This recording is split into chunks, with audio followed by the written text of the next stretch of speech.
Bonjour à tous les amis, j'espère que vous allez bien. On se retrouve pour un tout nouveau podcast. Dans ce podcast, je reçois Julien Simon, ancien cycliste professionnel qui a arrêté sa carrière il y a très peu de temps. C'était en fin 2024. Il a fait 8 Tours de France. Il va nous raconter un petit peu sa carrière et surtout, on va axer le podcast sur le Tour de France, un événement qui se passe en ce moment ou qui va pas tarder.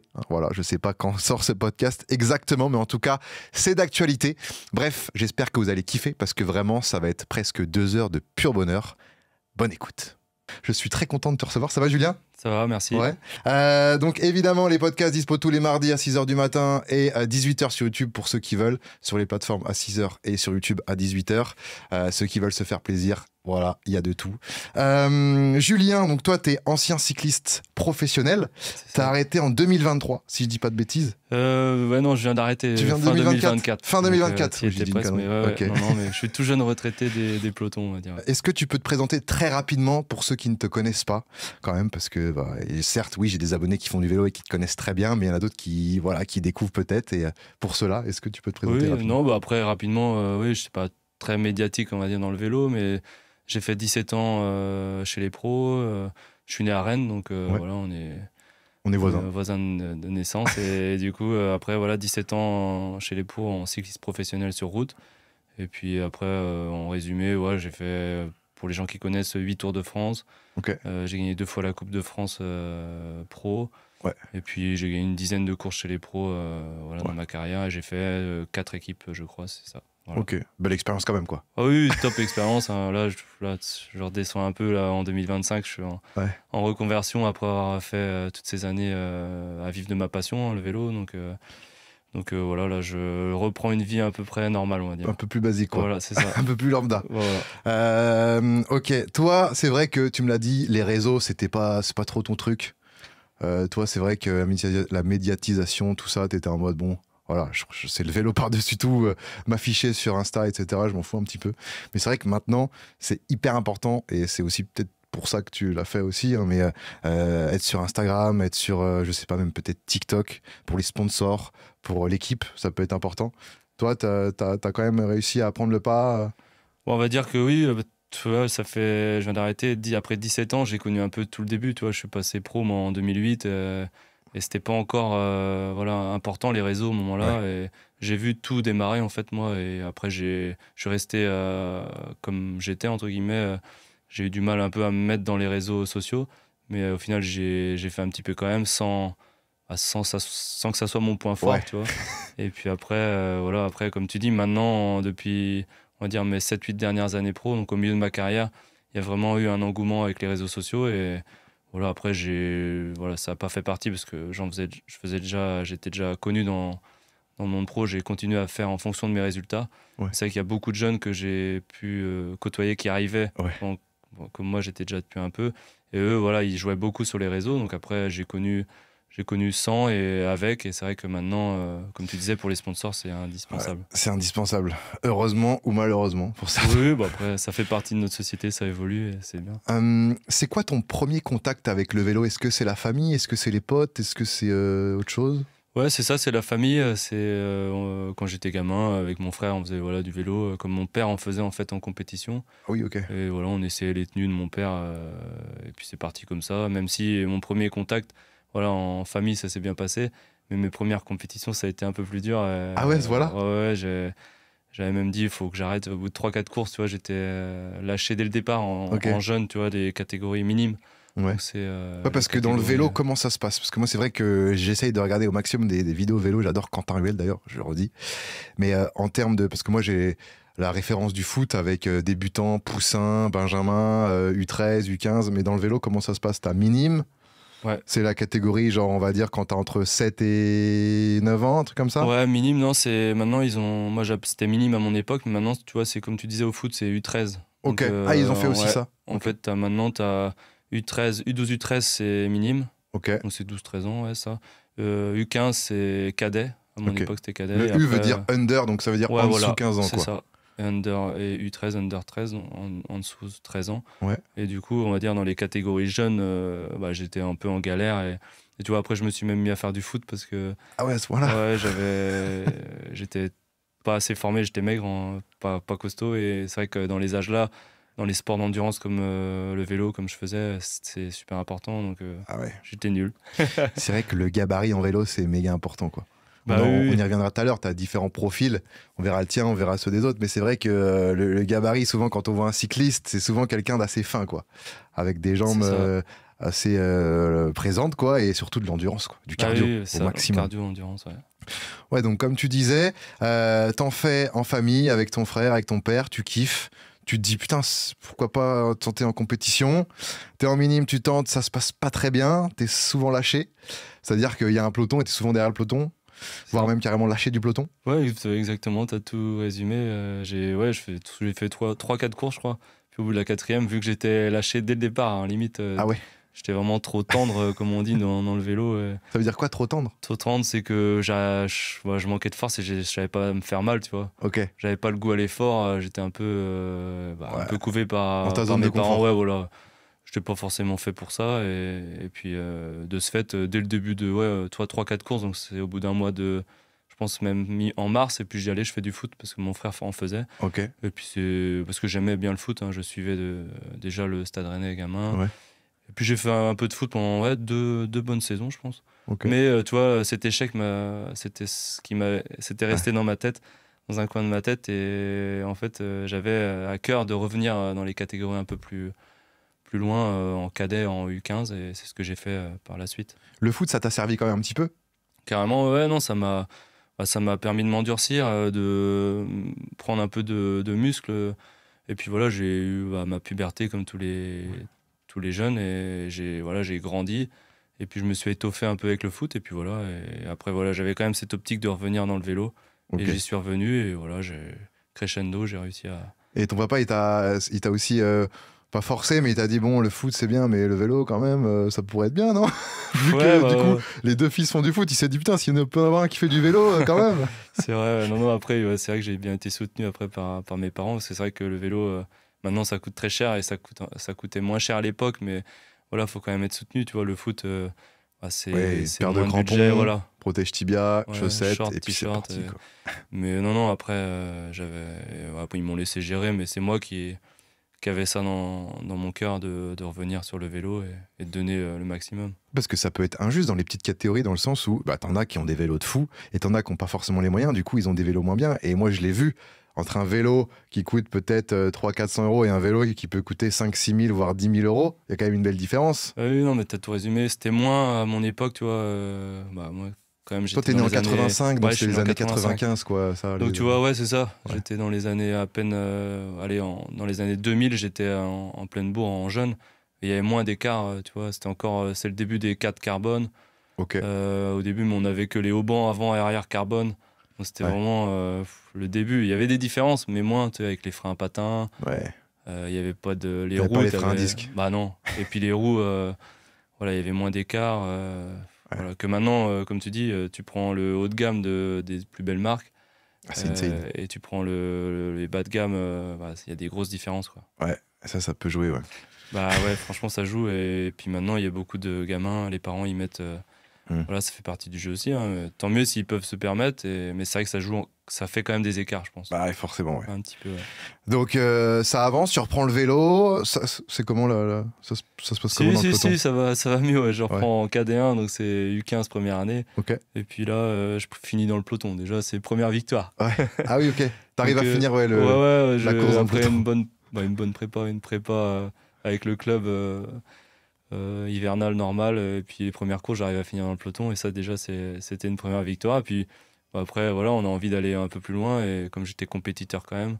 Et puis voilà, après, je n'arrive pas à gagner en cadet, mais tu vois, ça progresse. Je joue la victoire, mais je manque encore de force par rapport à certains de mon âge. Et puis voilà, je prends goût à ça. Et puis je me mets à arriver. Je me dis, voilà, je suis pas une star à l'école. Et je me dis, allez, pourquoi pas tenter d'essayer de vivre de ce que j'aime, faire du vélo. Et puis voilà. Petite question, ça c'est ma question parce que je suis assez curieux. Moi j'avoue que j'ai l'habitude de faire du vélo mais tout seul à 2 à 3 grands max. Mais du coup quand t'es habitué à ça et qu'après t'arrives dans un peloton où on est peut-être une cinquantaine, soixantaine, centaine, ça se passe différemment, c'est bizarre non? Bah oui, c'est ça qui est un peu difficile dans notre sport, c'est que tu t'entraînes souvent, comme tu dis, à 2, 3 ou allez, des fois 4, 5, 6, mais tu roules à 2 de front Ouais. pour respecter la route, le code de la route. Et puis c'est vrai que quand tu arrives en peloton, bah, en plus, tu as les voitures des fois qui sont mal garées sur le côté, donc c'est beaucoup de stress. Et ça, c'est quelque chose qu'il faut quand même bah, apprivoiser. Et tu vois, bah là, mes premières courses, voilà, je galérais avec ça, tu vois, j'avais peur, clairement, en Ouais, minime. rouler en peloton, Ouais, je ouais, vois bah les vidéos, oui. je me dis putain, mais les mecs se donnent des coups de coude, ils se touchent en Bah oui. virage. Waouh, c'est vraiment impressionnant, quoi. Je pense après, tu vois, ça s'apprend. Et puis c'est comme tout, au fil des courses que tu fais, bah, tu montes d'un cran. Et, voilà, au début, tu es plus en arrière de peloton, sur les freins, après anticiper la chute ou le coup de frein. Et puis au final, après, tu t'habitues. Et puis malheureusement, tu prends des gamelles, ça fait Tu partie prends du des jeu. gamelles. Tu te rappelles de ta première gamelle ou pas? Ouais, ouais, Il y en a eu beaucoup? il y en a eu quand même pas mal. Tu passes pas trop, tu peux pas passer au travers. Ouais. Ouais, Donc, c'est ce que tu me dis en arrivant. Bah, en vélo, oui, les pizzas, ça fait partie de ta vie, quoi. Quand bah on dit des ouais, pizzas, c'est les égratignures qui, quand ça sèche, ça fait une forme de pizza, quoi. c'est ça, ouais, qui est pas très agréable quand tu te couches le soir dans ton lit. Aïe. Mais Ouais. et oui, ça, malheureusement, quand t'es cycliste, Ouais. t'es obligé de passer par là, ouais. Ouais, comme tu dis. Ok. Donc, ça se passe bien. Tu veux devenir professionnel. Comment ça se passe pour devenir professionnel? Faut être contacté par une équipe ou c'est toi qui contactes les équipes? Bah, ça a encore évolué maintenant de nos jours, hein, mais moi, à mon époque, fallait déjà aller dans des équipes un peu, on appelle une division nationale 1 en vélo, donc c'est les grosses équipes, c'est le plus haut niveau en amateur. C'est quand, genre, maintenant, élite? Ouais, voilà, faut T'as être élite élite. 1, élite 2 maintenant, non? C'est ça? Bah, avant, c'était ça, t'avais élite 1, élite 2, mais en gros, avant élite 1, c'était pro, et élite 2, t'étais coureur Ouais. haut niveau amateur. Et après, bah, du coup, tu intègres. C'est des équipes qui participent aux manches de la Coupe de France amateur. Ok. Donc, souvent, il faut appartenir à des équipes comme ça pour pouvoir faire les plus belles courses amateurs françaises.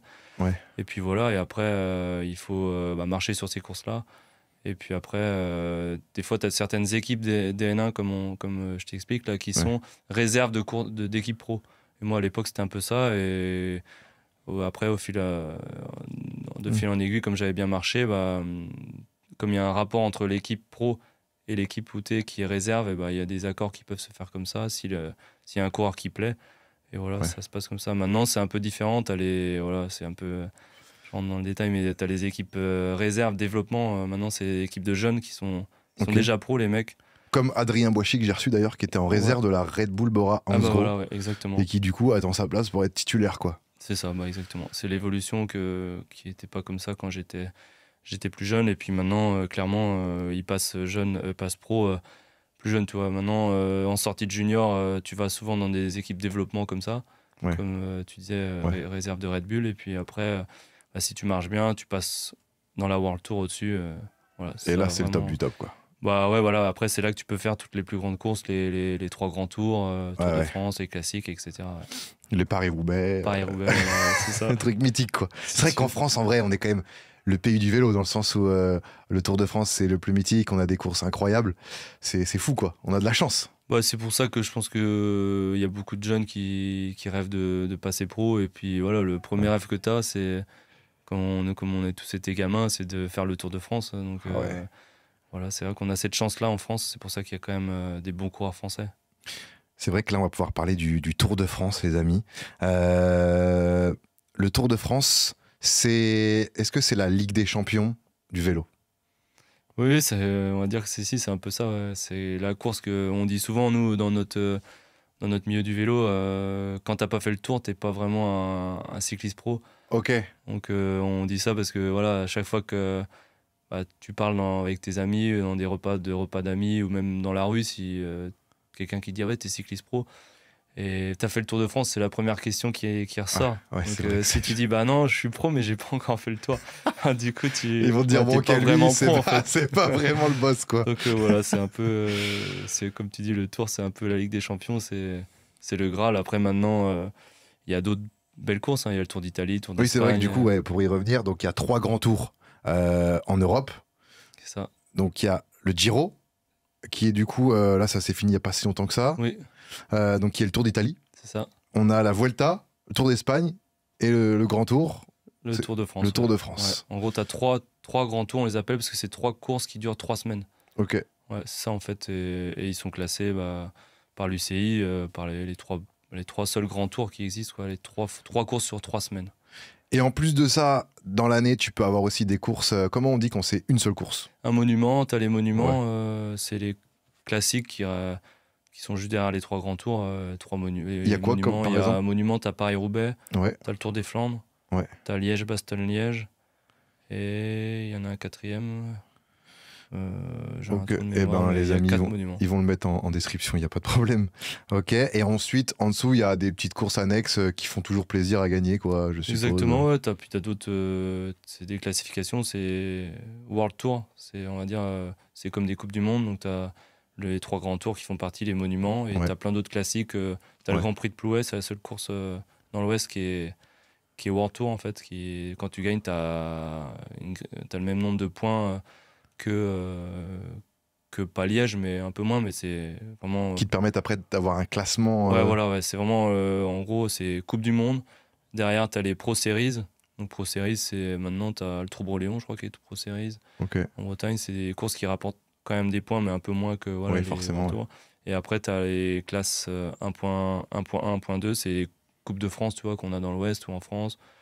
Et donc, c'est plus là-dessus, moi, que j'ai réussi à gagner plus de courses, tu vois. Ouais.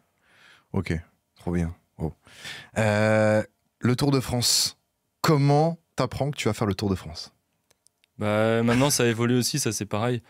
À mes débuts, moi, si tu marchais bien la première partie de saison, on me disait, bon, bah, tu vas peut-être être sélectionné dans les 9, parce qu'avant c'était 9, maintenant c'est 8 coureurs.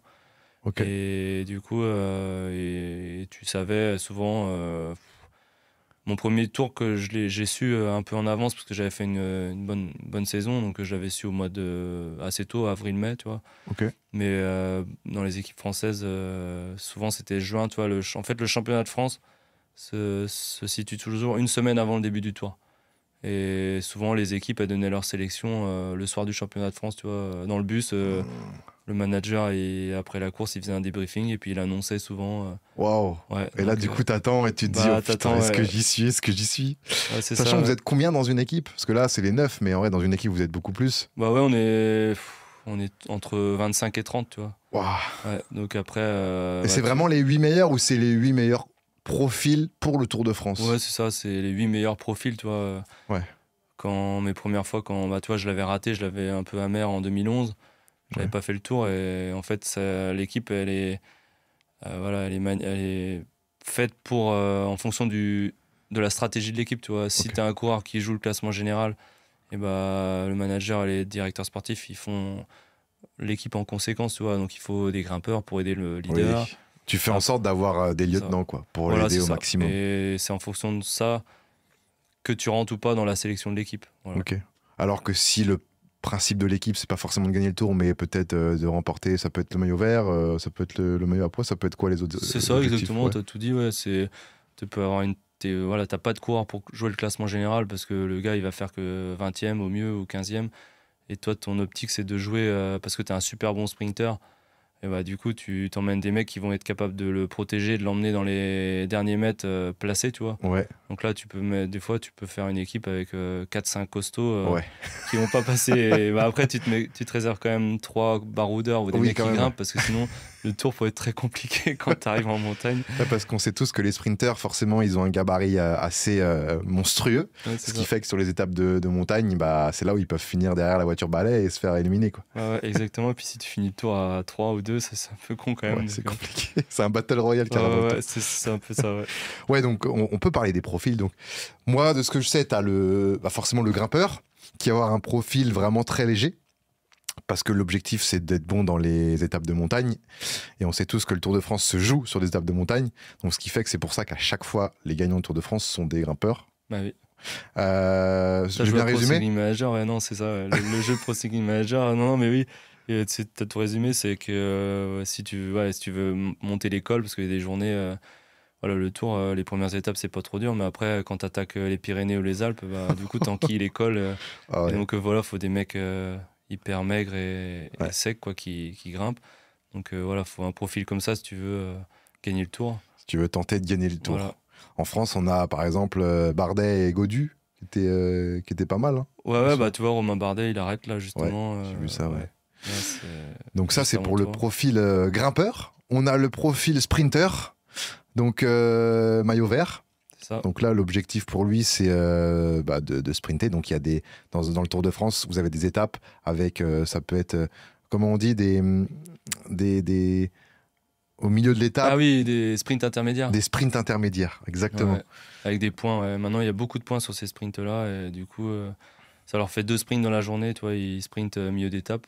Ouais. Et tu as des points pour les 15 premiers, je crois, ou les 20. Et après, tu as d'autres points à l'arrivée. Exactement. Ce qui fait que forcément, voilà, quand tu as le plus de points, tu remportes le maillot vert. C'est ça. Et c'est vrai qu'il est convoité quand même celui-là. Bah oui, c'est un top maillot. Hein, et puis il faut être régulier, il faut être capable aussi de passer les cols derrière. Donc c'est un maillot qui n'est pas facile à ramener. Qui n'est pas facile à ramener, ouais. Carrément. Dernièrement, c'est lequel à retenir en maillot vert? C'est vrai qu'il y a Van Aert qui l'avait eu pas mal.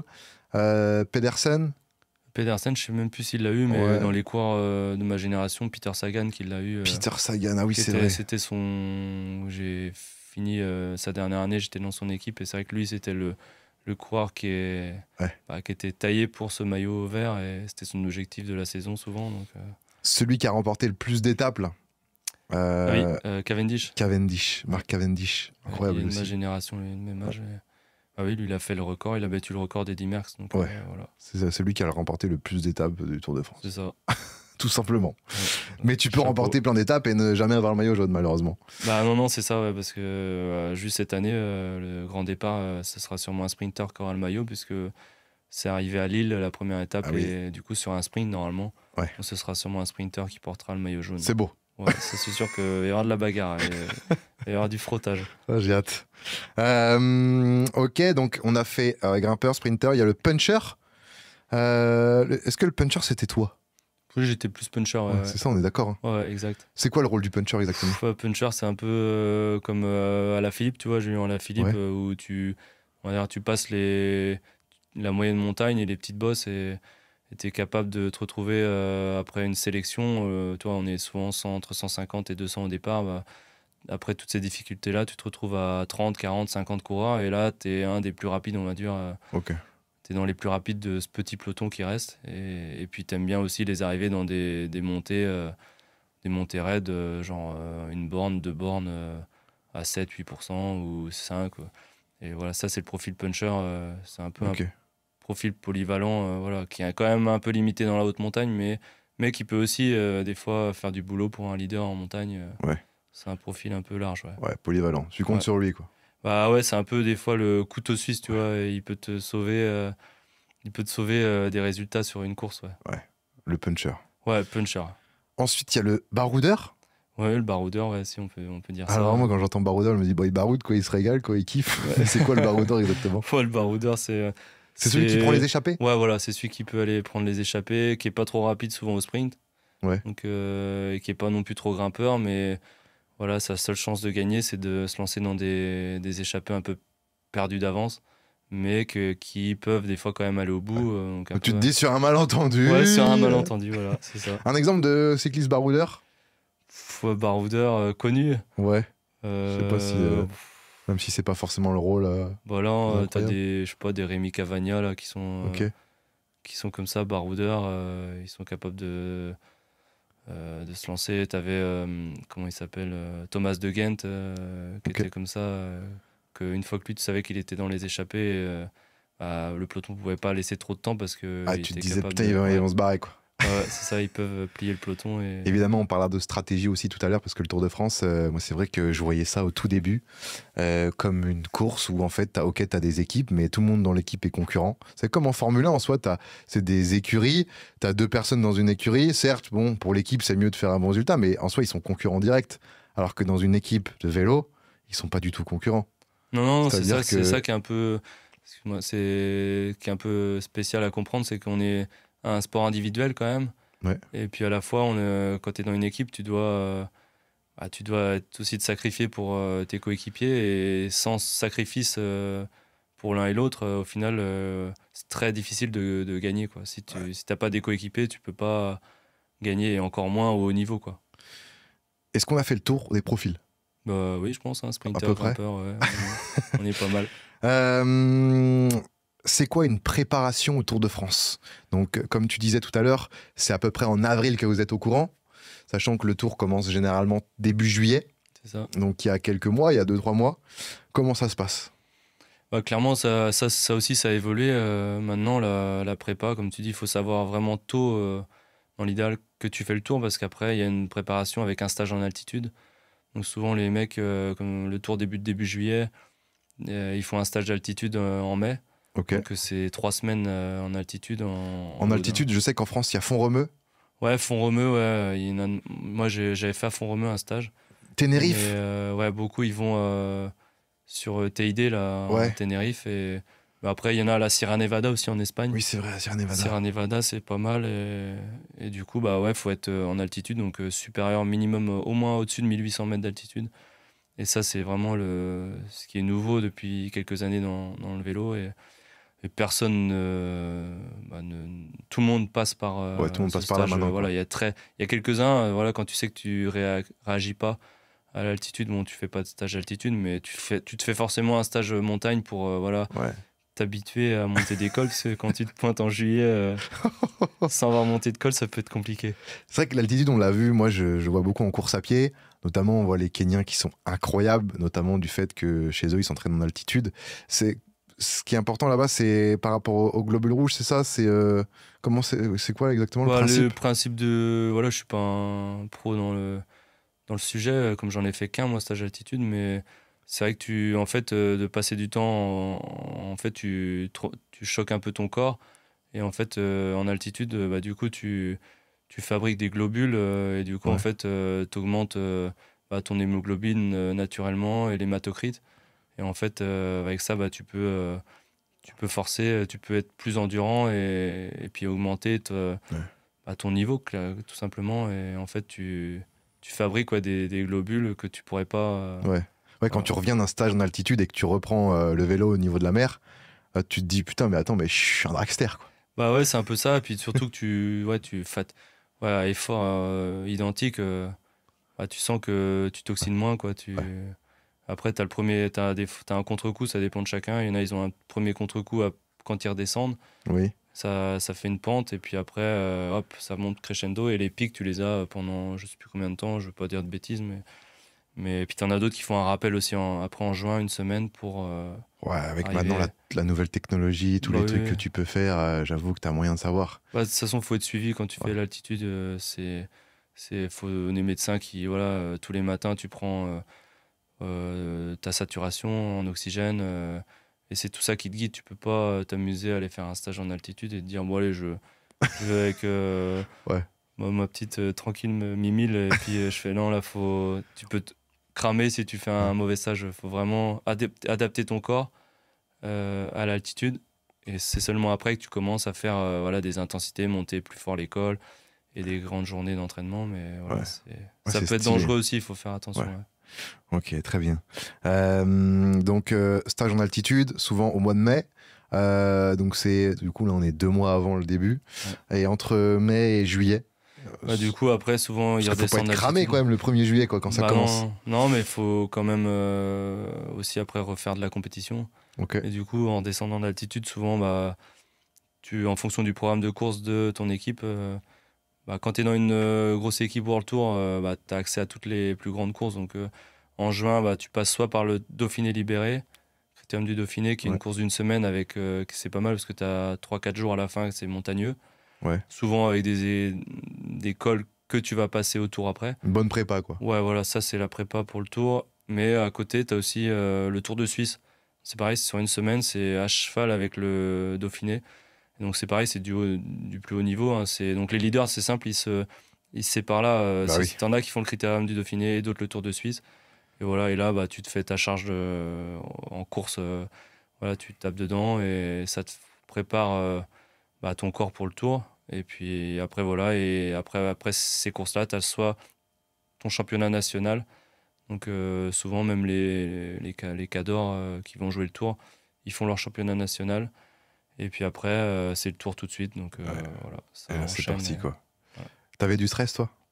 Oui, je suis un peu anxieux quand même. Comme tout le monde quand c'est le premier tour. Bah, surtout le premier tour, ouais, j'avais appréhendé et j'avais galéré mon premier tour. Ouais. C'est vrai que Ah ouais. après, tout le monde est différent, hein, mais il faut de la maturité quand même et il faut apprendre à se connaître. Tu vas quand même dans l'inconnu quand tu déboules sur 3 T'es un semaines. rookie. Ouais, t'es un rookie, puis tu sais pas comment ton corps va réagir, donc t'as plus peur à ça, tu vois.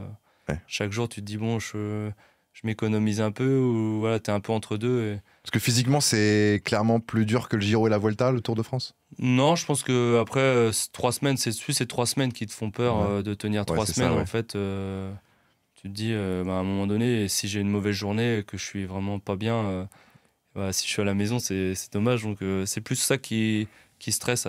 Parce qu'après, le niveau, si tu l'as au Dauphiné ou au Tour de Suisse, tu seras à peu près dans les clous Ouais. sur le tour. Mais c'est plus cette récup de ton corps qui fait peur. Ouais, parce que le Tour de France, pour ceux qui ne savent peut-être pas, c'est 3 semaines avec des courses tous les jours, une fois par semaine, un jour par semaine, repos, souvent Ça. le lundi. Et forcément, si tu ne participes pas à une seule course, t'es éliminé. C'est ça. Donc il suffit peut-être, je sais pas, t'as une course sous la pluie, le lendemain il fait super chaud, tu tombes malade, t'arrives pas à assumer, t'as une voiture balai hein, évidemment, elle te rattrape, ou alors juste tu peux pas courir, bah voilà, t'es complètement éliminé. Donc c'est vrai que ça peut faire peur quoi. Bah oui, surtout pour ton premier, t'as envie de le finir, ton premier tour. Ouais. Surtout quand t'as des profils, bah, tu sais que tu vas pas jouer en montagne, donc tu sais que tu vas être lâché en montagne, donc tu vas finir, faut finir dans les délais. Donc ça, Ouais. c'est l'objectif après, à chaque fois que tu es en montagne. Mais voilà, c'est ça, tu as peur à la journée sans, comme tu dis, où tu tombes malade, tu as une Ouais. gastro. Bon, ça arrive à tout coureur quand on fait plusieurs détours. Et là, il faut serrer les dents et c'est là que c'est un peu dur. Ouais, quand tu dois faire du vélo, 5 heures de vélo, des fois tu sens que c'est des étapes où c'est Ouais. compliqué, que je sais pas, t'as envie de vomir, t'as envie de chier. C'est ça, tu as tout résumé. Du coup, tu te dis, bon, allez, faut pas lâcher parce que c'est le tour, parce que sinon. Ouais, des fois, tu te dis, tu serais sur une plus petite course, tu t'abdiquerais. Et là, bah, vu que t'es préparé et que tu te dis, allez, faut que je le finisse. Puis il y a beaucoup de spectateurs, tout ça, donc ça te pousse. Et puis voilà. Tu C'était t'es la déjà course chié que- dessus toi? Non, pas chier Ah dessus, t'as hésité quand mais. même. Non, mais pisser, si, ça c'est. C'est régulier ça. Non, bah, ça c'était vraiment quand il faisait mauvais. Ok. Quand c'était où il y avait un temps où on était gelé et tout, mais sinon, tu as des pauses pour t'arrêter, mais. Ouais. On Ça va on le dire, voit pas à la télé ça. Ah non, il monte pas tôt, ouais, les caméras, mais ouais, t'as des pauses pipi. Mais c'est vrai que quand, par contre, t'es embêté niveau gastrique, là, c'est le pire truc. Bah, ça, de toute façon, t'es obligé de t'arrêter comme tu peux. Autour, ça m'est déjà arrivé, j'ai une anecdote avec ça. Ah oui. Voilà, je pense que j'avais pris un coup de froid dans une descente de col ou je sais pas, et c'était au Grand Colombier. Et c'est vrai que celle-là, elle était belle. Je savais pas comment faire, il y avait du monde partout dans le col. Je dis, là, je suis foutu, je vais jamais pouvoir m'arrêter, mais ça devenait insoutenable. Et du coup, je me suis arrêté dans un camping-car, j'ai toqué et j'ai demandé Ah ouais. au petit papy, est-ce que je peux emprunter vos toilettes? Et vu que j'étais lâché, il me suffisait de rentrer dans les délais. Ouais. Et puis le petit vieux, il m'avait dit, ouais, vas-y, je lui dis, par contre, garde bien mon vélo, que je me le fasse pas piquer quand. Et du coup, après, je lui ai donné mon bidon et puis je suis reparti. Trop bien. Donc, Il t'a pas sauvé mais presque quoi. bah ouais, si, il m'a quand même sauvé parce que j'étais vraiment pas bien. Et puis après, quand je suis reparti, j'avais le coup de stress. Je pensais que j'étais lâché. En fait, il y avait le groupe Eto derrière, donc j'ai fini Ok. avec. Ouais. Ouais, parce que quand t'es lâché, la sensation doit être un petit peu bizarre. Mentalement, faut être solide. Hein. Bah ouais, T'es surtout tout tout seul. seul, quoi. Quand t'es en groupe, ça va. Mais Ouais. quand t'es tout seul, T'es tout c'est seul, pas autant t'envoies de- te doubler, et toi t'es là, t'en peux plus. Oh. c'est vrai T'essayes que de reprendre une roue, tu te dis, bon, ah, putain, non, il va trop vite, je peux pas le prendre sa roue. c'est ça, ouais, faut te mettre à ton rythme. Et puis le mieux, c'est de pas assumer. être tout seul. Qu'est-ce qu'on voit pas à la télé, à part ça, les gens qui font pipi, caca? Est-ce qu'il y a d'autres choses qu'on voit pas forcément, nous, à la télé? Dans le peloton? Ouais, dans le peloton ou autre chose, ouais. Après, dans le peloton, non. Ça Après, discute, vous, dans le ouais, peloton? voilà, ça discute. On voit pas. Surtout Si, on sur les voit étapes ça. de plaine, non? Voilà, c'est ça. Ouais. Et c'est vrai que maintenant, le cyclisme moderne, ça discute de moins en moins. Ah ouais? Ouais, ça roule. Souvent, il y avait avant le départ, tu avais l'échappée qui partait rapidement quand Ouais. c'était des étapes de plaine. Et puis après, ça roulait tranquille et les pelotons, les équipes de sprinters géraient la distance avec l'échappée pour que ça arrive au sprint. Donc Ouais. là, tu avais le temps de discuter un peu. Maintenant, tu as moins en moins de temps, ça bagarre plus pour prendre l'échappée. Mais voilà, après, tu as quand même le temps un peu de discuter, mais beaucoup moins qu'avant. Et puis après, ce qu'on voit pas, non, c'est des fois qu'on passe à ras des spectateurs. Et les chutes, des fois, voilà, avec l'hélicoptère aussi, on n'entend rien, on est un peu perdu ouais, avec l'hélicoptère. Ouais, ça, c'est... Parce que l'hélicoptère, pour ceux qui ne savent pas, il sert à filmer. J'ai été une fois sur une étape, c'était avec Orange, il m'avait expliqué comment ça se passait pour installer la fibre à chaque fois et avoir la retransmission, mais c'est un truc de fou, quoi.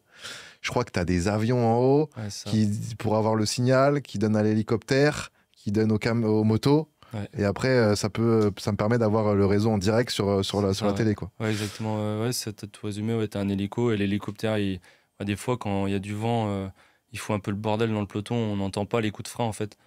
Ça, c'est le... Tu te repères des fois au coup de frein du peloton pour savoir qu'il faut freiner, quoi. Des fois, en plus, les freins à disque, tu vois, ça fait un peu de boucan. Mais du coup, ça, t'as pu ce repère-là, des fois, quand il est vraiment proche. Et du coup, ça c'est un truc qui était dangereux, surtout quand il était proche. Mais après, quand il est plus loin, ça va. Mais après, les choses qu'on voit pas, non, il n'y a pas. Il n'y a rien qui est trop caché dans le peloton. C'est vrai qu'on voit de plus en plus, même là, à Roland-Garros, je suis allé cette année-là, et j'ai l'impression que des fois, c'est de plus en plus le bordel dans le public. C'est pop, pop, pop, pop, pop, ça crie, ça tente des trucs. Et dans le vélo, est-ce que c'est pareil? Parce que c'est vrai que moi, je suis assez choqué de ça. Le course de vélo, c'est-à-dire que les spectateurs peuvent vous toucher. C'est quand même fou, ça. Ah oui, c'est un des seuls sports comme ça. C'est un des seuls sports, c'est un sport populaire quand même, donc que les gens ils peuvent venir sur le bord de la route gratuitement et puis voilà, puis avec la caravane, tout ça, ça fait que le tour, c'est un truc de malade. Quand tu passes, après c'est ça qui est un peu dangereux pour nous quand on est coureur, parce que quand t'es dans la caravane, tu balances des bonbons, des trucs.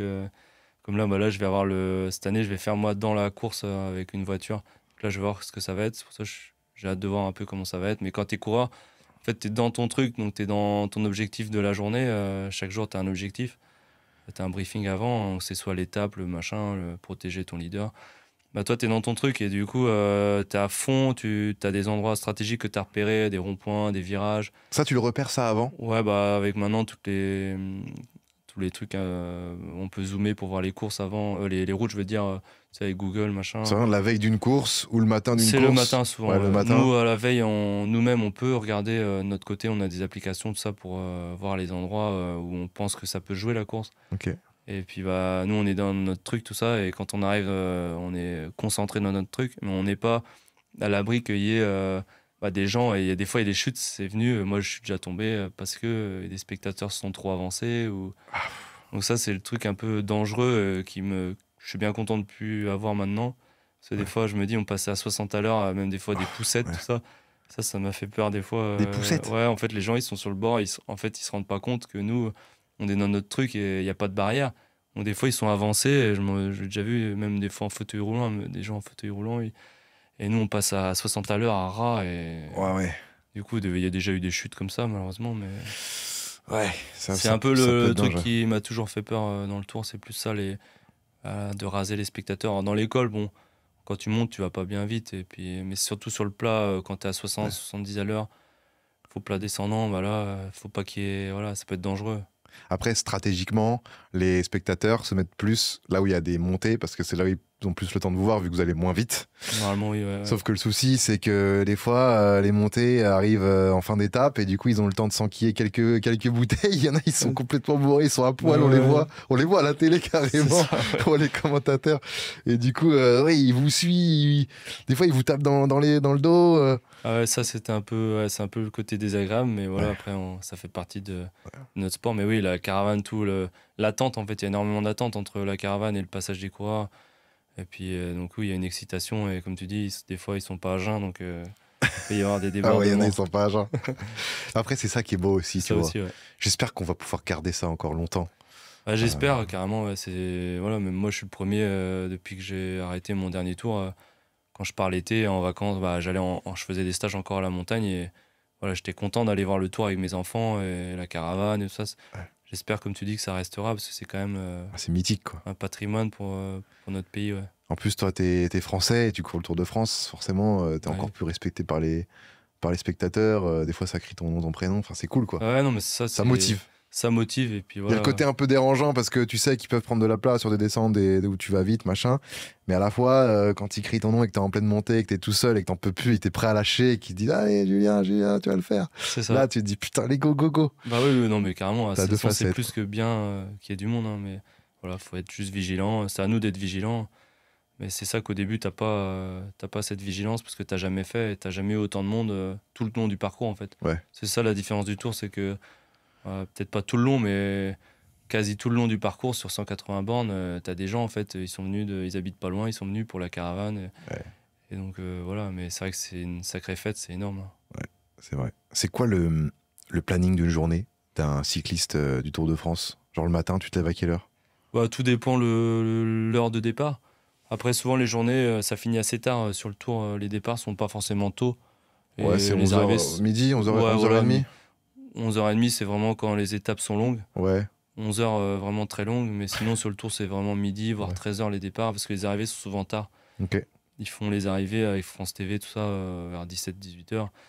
Du coup, bah, le matin, tout dépend de ton rythme de sommeil, hein, mais voilà, Genre après, 8-9 heures. ouais, voilà, ouais, selon si tu lèves tôt, bah, si tu te lèves trop tôt, faut digérer pas trop non plus. Ah, parce que la veille, tu bouffes aussi comme un sac, quoi. Bah, en parce fait, que t'as tout tu le temps dépenses faim, ouais. tellement de calories C'est combien de calories dépensées sur une Je étape? sais pas, mais Beaucoup au trop. moins, ouais, je sais pas, moi, 4000, je sais pas. 4000. Ouais, je dis ça, je sais pas. Ouais, non, mais calé ça là-dedans, m'étonnerait mais même pas. c'est énorme, ouais. Du coup, après, voilà, ouais, de toute façon, sur le Tour, tu fais que de bouffer, de dormir, te reposer, Ouais. t'optimises tout, en fait. Parce que si tu veux Et tu tenir bouffes 3 quoi? semaines, bah, des féculents, des pâtes. Ouais. Bah, c'est souvent Des des pâtes, pâtes, du riz. des pâtes, voilà, les pâtes le soir, moi, c'est ce que je faisais. Après, tout le Pâtes monde est avec quoi? différent. Pâtes avec de la protéine, soit de la Du viande, poulet. du poulet, ouais, du poisson. Et puis après, un peu de légumes quand même pour le transit. Et puis le matin, bah, moi, j'aimais bien faire 3h, 3h30 avant. J'aime bien manger du riz pour Ouais. bien digérer, omelette, un peu de pain. Puis voilà, café. T'as tes petites habitudes, quoi. En fait, c'est ça, chacun a ses petites habitudes. Et entre d'autres, ton c'est petit des déjeuner et la céréales. course, il se passe quoi? Tu te Bah, du coup, reposes? après, souvent, quand tu es sur le Tour, le départ parce que tu vas en bus. Ok. Chaque équipe a un bus aménagé où voilà, tu as ton petit cocon dans le bus. Chacun a sa petite place. Et on Tu peut dors dans le marcher. bus? Non, mais on dort dans des hôtels.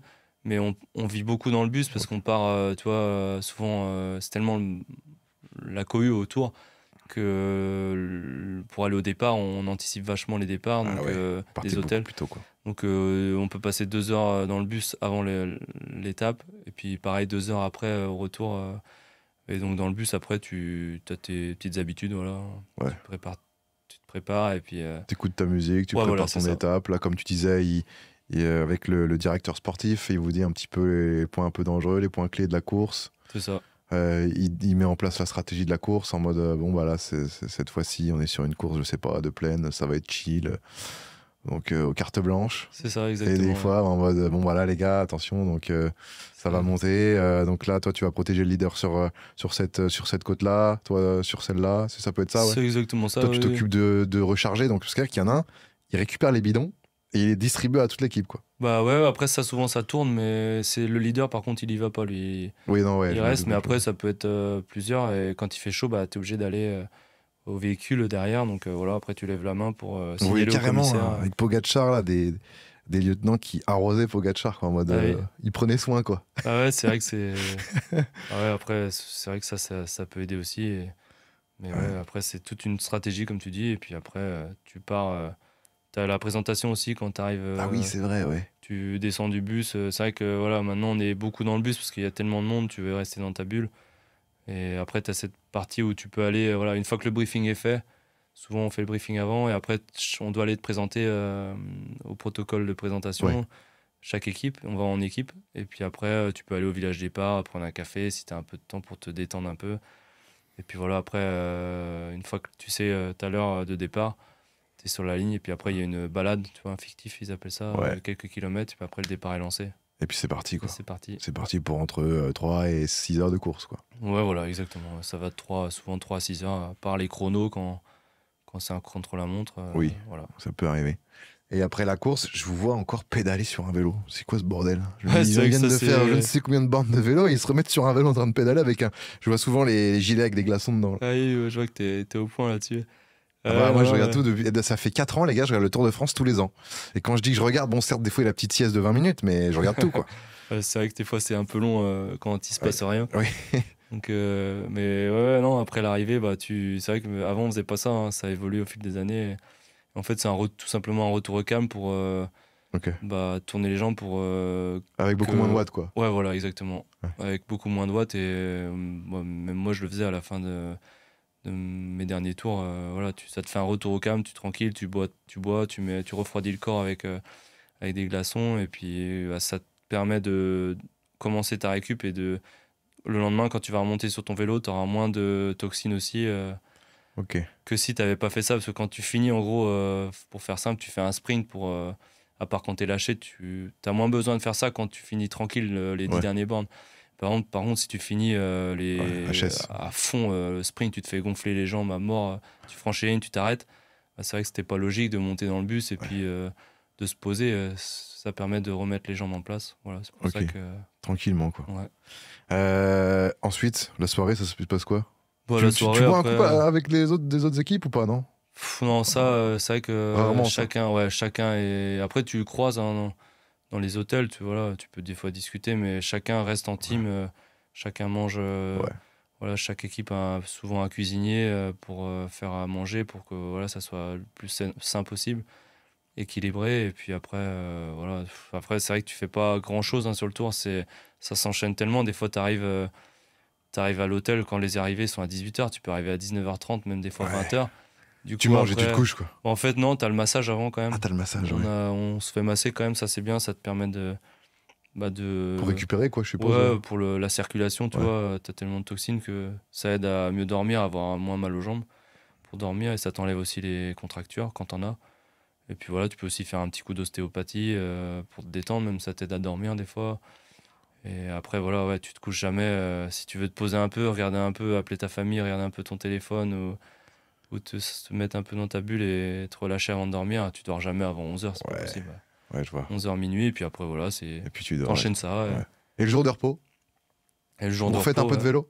Toujours, ouais. Après, il y en a maintenant qui font repos total, mais ça peut être un choc pour le corps. Il comprend pas trop, tu lui fais faire du vélo tous les jours, et puis d'un coup... il arrête totalement, il reprend le lendemain comme un fou. C'est ça. Ouais. Et le lendemain, tu sais plus où t'habites. Tu prends le départ, ça roule à 50 à l'heure et t'as pas roulé, le corps il lâche. Voilà, faut pas se verrouiller, quoi. Faut pas trop se relâcher aux journées de repos. Faut profiter. Voilà, tu peux aller te balader par contre, mais faut garder la dynamique, quoi. Ouais, je pense que pour mon premier tour, j'avais fait cette erreur-là et je m'en suis rappelé. Donc faut pas trop se relâcher. Faut se dire que voilà. Ouais. C'était quoi, toi, dans le Tour de France, ton moment le plus compliqué? Plus compliqué. Est-ce que tu te rappelles d'un moment, d'une étape, d'un col, d'un truc où tu t'es dit là, putain, mais qu'est-ce que je fous là, quoi? C'est mon dernier tour, hein, clairement, là où je me suis dit, faut vraiment que... Je savais que je voulais arrêter ma carrière, de toute façon, dans les années qui arrivaient. Et... Ton dernier tour était en quelle année? En 2021. Ok. Donc c'est le dernier où il y a eu le départ en post-Covid, où il y a eu le départ en Bretagne, à Brest. Ah oui. Et c'était mon pire moment sur le tour. Là, je me suis dit, faut que je le finisse absolument pour le finir, parce que je voulais pas abandonner, j'en ai pas abandonné un. Et c'était l'étape du Mont Ventoux, on montait 2 fois le Mont Ventoux. Oh. Et j'étais dans une sale journée, une journée de merde. Oh merde. Et du coup, j'ai galéré dès le départ, j'étais lâché, il faisait chaud. Et puis, je pense que j'étais pas en bonne condition cette année-là. Ouais. Et du coup, je sais pas, j'ai eu un truc de fou. J'étais lâché, je crois qu'il y avait plus personne. Il y en avait quelques-uns derrière moi, mais qui ont abandonné par la suite. Et j'étais même derrière le groupe Cavendish, le groupe sprinter. Le groupe de sprinters qui en montagne ne font rien, quoi. Normalement, ils se contentent d'être devant la voiture balai, quoi. Ouais, et d'arriver dans les délais. Et là, j'étais lâché même derrière eux. Et je pensais que j'allais à la maison, mais je me dis, allez, de toute façon, tu finis. Et puis je me fais une frayeur, j'étais tout seul, il n'y a même plus de bagnole. Je me souviens, il y avait peut-être une bagnole derrière moi. Et j'ai failli faire un tout droit dans un virage et ça m'a réveillé. Et puis après, j'ai réussi à revenir dans le col du Mont Ventoux sur le groupe Cavendish. Et puis voilà, j'en ai chié, hein, mais voilà, j'ai réussi à aller au bout, mais c'était ma pire étape. Ouais. Je pensais vraiment. L'étape Ventoux 2021, dernier Tour de France. Ouais, voilà, ouais. Après, deux fois le Ventoux, bon, l'horreur. L'année prochaine, terminé. Ouais, je continue, il y a plein d'autres courses, mais le Tour, voilà, faut passer à autre chose. Parce que toi, t'avais fait le Giro et la Volta quand même. J'ai fait la Volta, ouais, 2 fois, mais jamais le Giro. Ok. Et tous les Tours de France que t'as fait, tu les as pas abandonnés? Non, ouais, j'ai T'as réussi pas... à chaque fois que ceux que t'as commencé, tu les as finis? Ouais, j'ai eu la chance de pas avoir trop de... Pas de voilà, blessures, pas de graves blessures. pas Ouais, j'ai eu tomber des malade, chutes, toujours mais dans les délais. c'est ça, ouais.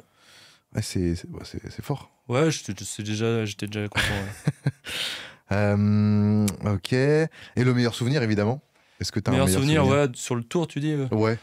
Bah oui, c'est mon tour, ça remonte maintenant en 2013, c'est le tour avec l'équipe à côté de Rennes, Sojasun, là, Ok. on avait vraiment une équipe familiale, et c'est le meilleur tour que j'ai fait cette année-là, on avait une super ambiance, voilà, on se connaissait tous, une bonne bande de copains, et puis voilà, j'avais vraiment fait des bons résultats sur le tour, et ça reste, voilà, je pense que quand tu pars dans une bonne spirale, ça aide à Là, comme quoi, l'ambiance dans un faire, groupe, ça joue sur les performances que tu vas faire, quoi. clairement, oui, de toute façon, je pense que c'est le secret. Hein. Si tu as une bonne cohésion dans un groupe, si tes coureurs, pour qu'ils performent, c'est le secret. Parce qu'après, au niveau, tout le monde est bien préparé. Ouais. Parce Donc, qu'il y a des équipes où toi, t'es allé et tu t'es dit, ouais, j'ai pas ma place ici. Ou en vrai, à chaque fois, t'arrivais quand même un minimum à faire ta place. ouais, franchement, ça a été. J'ai pas fait 36 équipes, mais j'ai Ouais. à chaque fois réussi à m'adapter. Je suis T'adapter. assez malléable. Et... Donc, non, là-dessus, ça a été. J'ai réussi à m'adapter. Mais 2013, c'est vrai que ça aurait été les meilleurs souvenirs. Sur Lyon, j'avais l'étape de Lyon, j'avais failli gagner. Et puis tout le tour, voilà, j'avais pris du plaisir en fait. C'est surtout ça que je retenais, c'est prendre du plaisir alors que, comme mon dernier tour que je te disais, j'ai Ouais. zéro plaisir. Donc Ouais. ça, c'est dur. Ouais, surtout que le vélo, les gars, c'est quand même, comme on a dit, entre 3 et 6 heures tous les jours. Si tu prends pas de plaisir, ouais, Ah ouais. c'est terminé, quoi. Tu fais une dépression, quoi. Bah ouais, c'était ça. Hein. J'attendais de voir la tour Eiffel à Paris. Et je me dis, voilà. Je me dis, mais qu'est-ce que je fous là?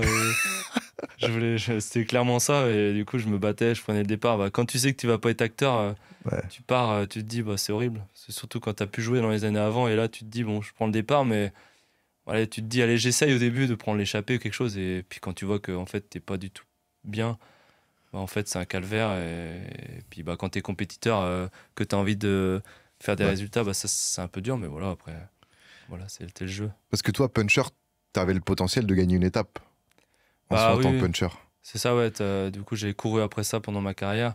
Et je t'avoue que le dernier tour, ouais, ça a été tellement compliqué que là, Ouais. je voulais juste sauver ma peau, aller de me dire que ma famille me rejoigne, mes enfants. Et je m'étais dit, allez, dans ma tête, c'était acté que c'était le dernier Tour de France et j'étais fier de le finir. Mais j'avais qu'une envie, c'est de le finir pour que ma famille vienne sur les champs Ouais. pour vivre ça ensemble et Et marquer se dire, ça. c'est bon, on tourne la page, quoi. Ouais, voilà, et que voilà, je veux refaire quelques années chez les pros, mais plus le tour. Et par contre, j'étais fier de l'avoir fini pour bah voilà, des souvenirs, prendre des photos ensemble sur les champs. Voilà, ça restera. Ouais, c'est fou. Parce qu'il y a beaucoup de gens aussi qui. Parce que moi, c'est vrai qu'avec le Tour de France, du coup, bah, c'était Valouz l'année dernière avec Dobby, etc.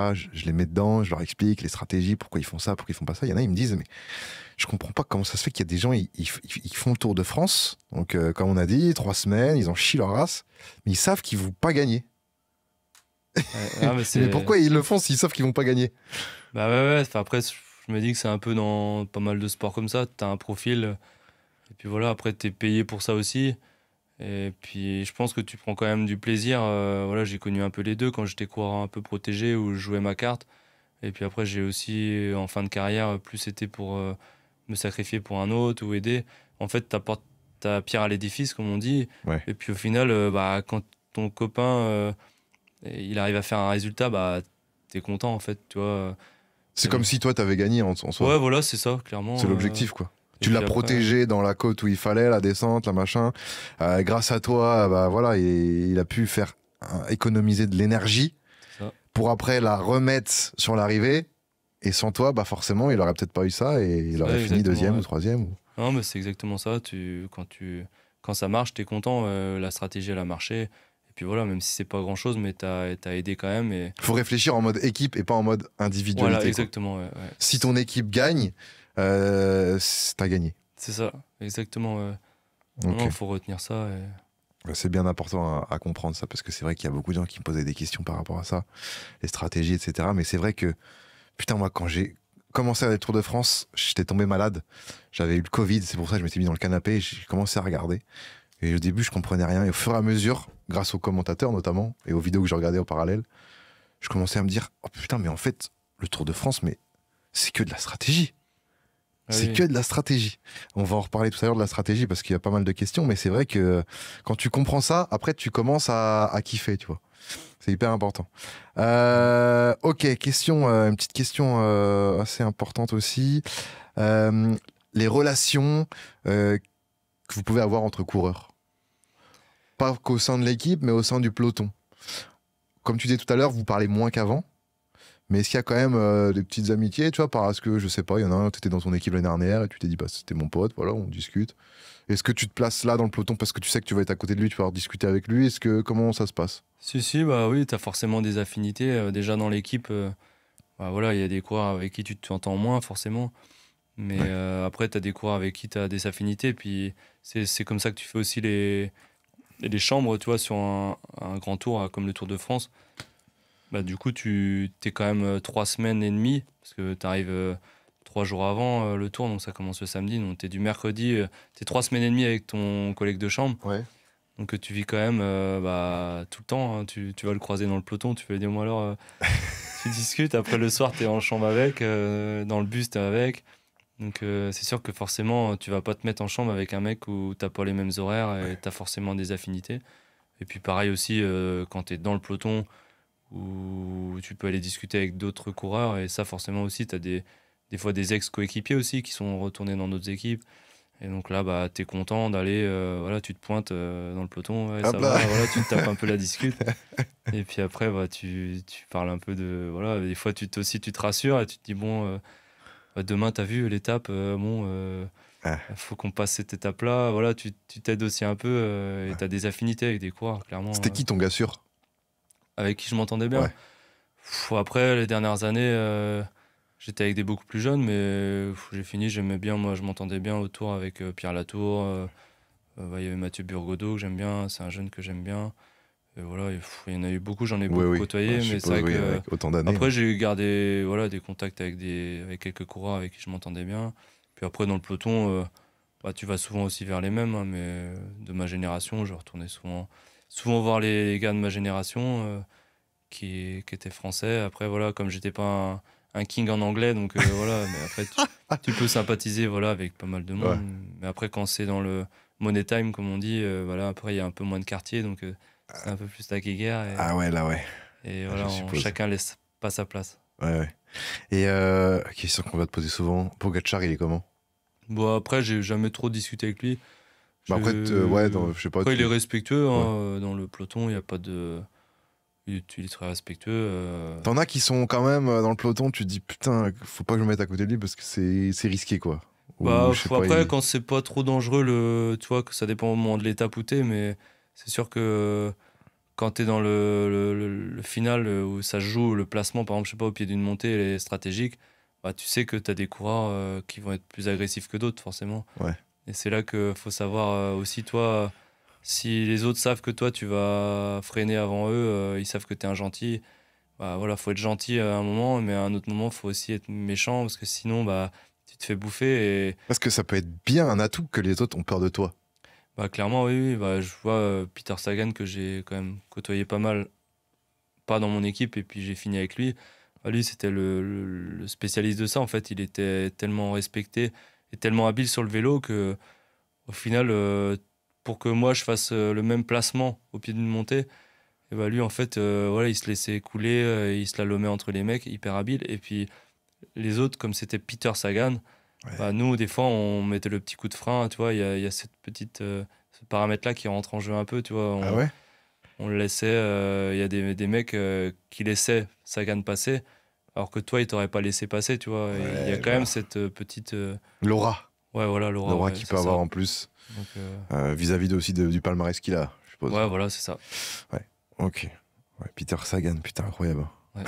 Sacré client, ouais. On va parler un peu des budgets, hyper important. Surtout, voilà, j'ai l'impression que ça s'envole de fou par rapport. Je pense que toi, t'es le mieux placé pour en parler parce que quand t'as commencé et maintenant, je pense que c'est un autre monde. Ouais, ouais, ouais. Est-ce qu'on parle souvent d'argent dans le peloton? Oui, bah forcément un Ça petit arrive, peu, ouais. oui, oui. Après, c'est pas un sport où, voilà, comme dans d'autres sports où ça brasse des millions, mais voilà, après, ça fait partie de notre société, on parle forcément d'argent dès que c'est ton gagne-pain, donc Mais après, oui, les budgets ont énormément évolué. Toi, tu as connu différentes structures. J'ai noté Sojasun, Cofidis, Total Energy. C'est ça. Tu as fini avec Total Energy. C'est quoi les différences entre les petites et les grosses équipes? Est-ce qu'une petite équipe a un vélo moins bien, un bus moins bien, un directeur sportif moins bien? C'est quoi la différence et comment on n'arrive pas trop forcément après, c'est vrai que le budget, il est... Enfin, là, maintenant, si on est parti sur des budgets de fou, moi, au début que j'ai commencé et que je faisais le tour, j'avais pas les budgets exacts en tête, mais je pense pas me tromper, dans les 7-8 millions, c'était une équipe sur l'année, un budget pour l'année. Ouais. Et maintenant, si tu veux jouer au plus haut niveau sur le tour, si t'as pas au moins 17-18 millions, c'est compliqué. Donc voilà, il y a tellement de paramètres qui rentrent en jeu.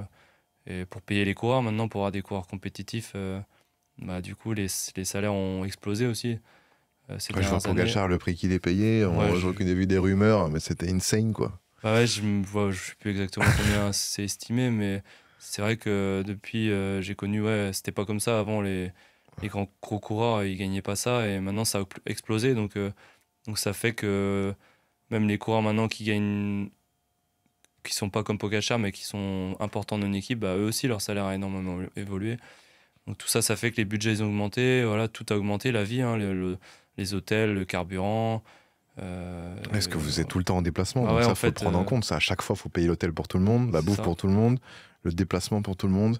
Et au bout d'un moment, forcément, ça commence à Ça faire pas mal. s'additionne entre les salaires plus hauts. Après, tu as les stages aussi. Il y a beaucoup plus de stages qu'à mon époque, parce que tu comptes les stages d'altitude. Tu as ceux qui font pas le tour dans l'équipe, bah, ils font des stages aussi, hein, Ouais. pour compenser.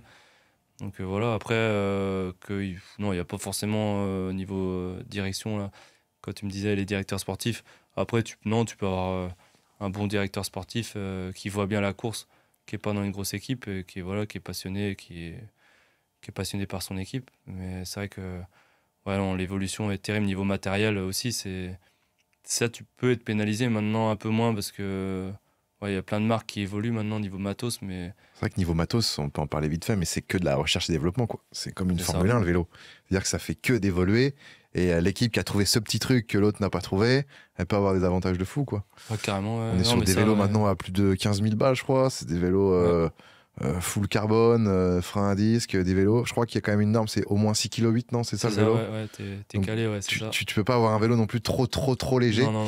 Après, les freins à disque, ça pèse un peu son poids par rapport aux freins patins, c'est ça? Un petit peu, mais maintenant, les marques, elles ont réussi à. Au début, dans les années 2020, là, au moment du Covid, c'était là qu'il y a eu les freins à disque et les vélos étaient lourds. Du coup, dans la montagne, tu pouvais en chier un peu. Et maintenant, ils ont réussi à revenir proche des 6,8 kg. Et c'est vrai que les vélos, ils sont hyper chers, mais ils sont hyper. Ils ont du rendement de fou avec les roues. C'est vrai que ça a énormément évolué. Comme tu disais, avant, quand j'ai commencé, moi, on avait une montre Garmin. Une montre Polar, on n'avait pas de compteur. Il n'y a pas de compteur à l'époque? C'était le compteur, mais où tu mettais ta montre Polar pour avoir les kilomètres, même au début. Ouais. On avait un pauvre petit compteur. Maintenant, tu as le capteur de puissance pour. Tu peux tout voir. Tu as des compteurs, maintenant ils font GPS, donc tu mets ton parcours d'étape et ça te dit, dans 10 bornes, tu vas avoir une montée de 1 borne à 10%. Tu as tellement de paramètres maintenant qui sont énormes. Ouais. Ça simplifie la vie du coureur quand même.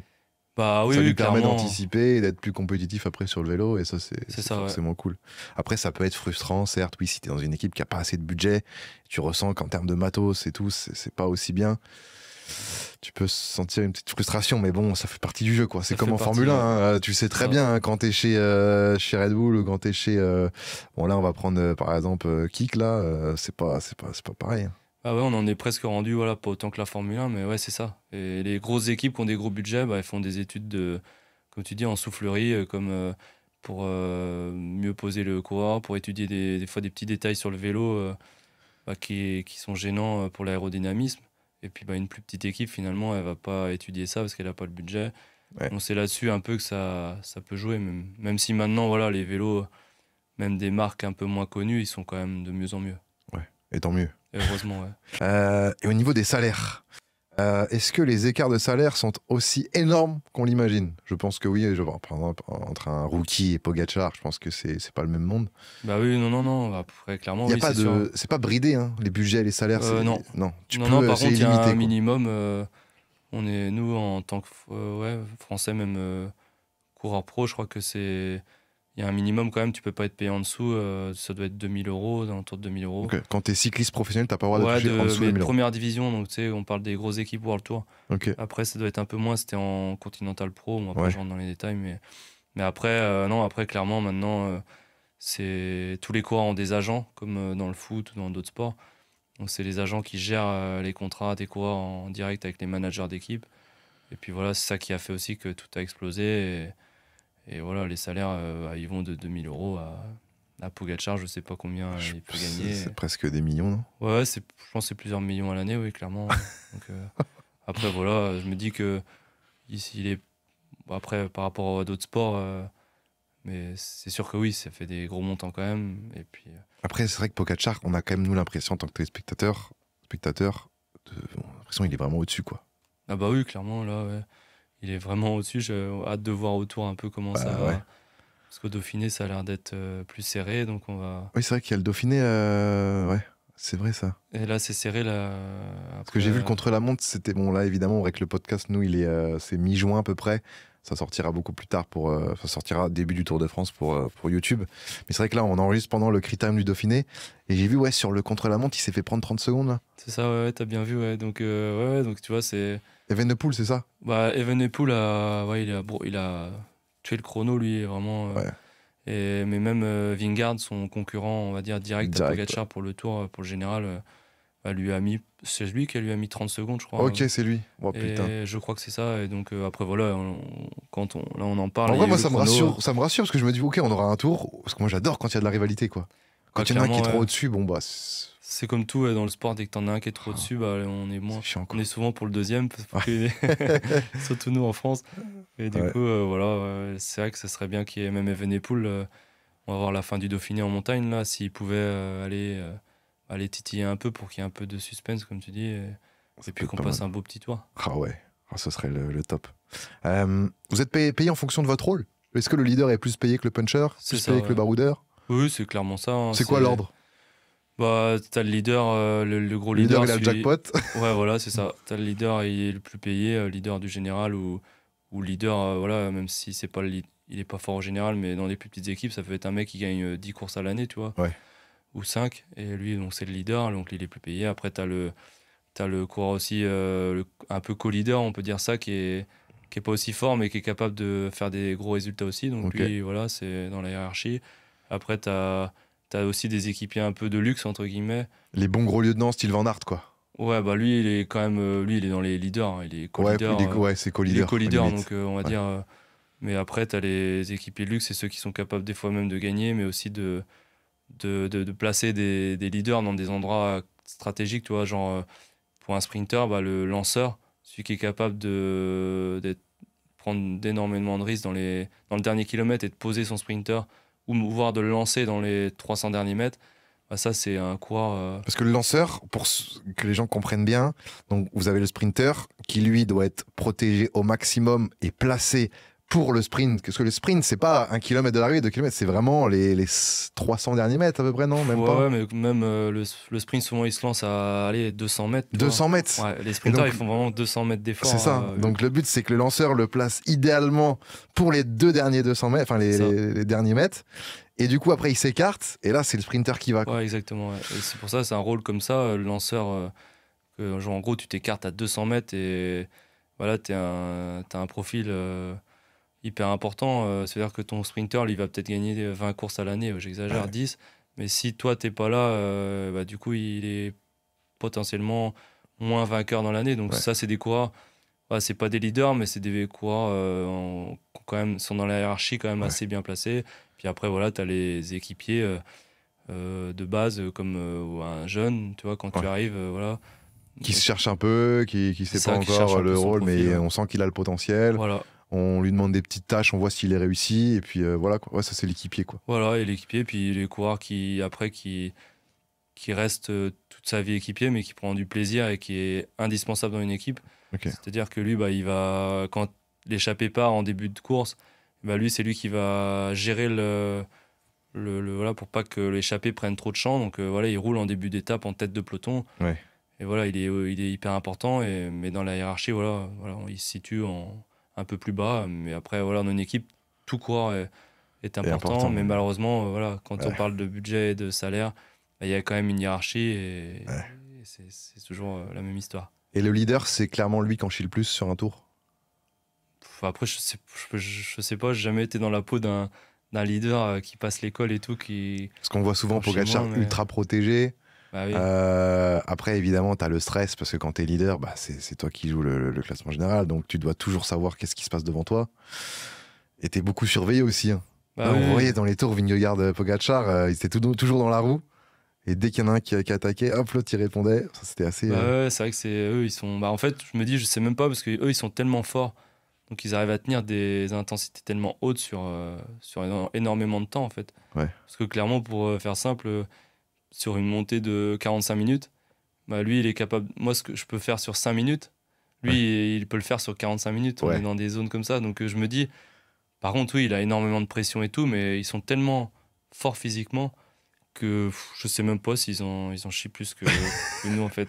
Faudrait demander à un leader, en fait. En fait, il faudrait se transformer, de pouvoir se mettre dans la peau d'un leader, voir un peu, mais de toute façon, ce qui est sûr, c'est que voilà, ils en chient aussi. Hein. Tu peux pas aller autant de temps dans des intensités comme ils font sans avoir énormément mal aux jambes et au corps. C'est vrai qu'il y avait beaucoup d'accusations de dopage sur Pogacar. Toi, t'en penses quoi de ça?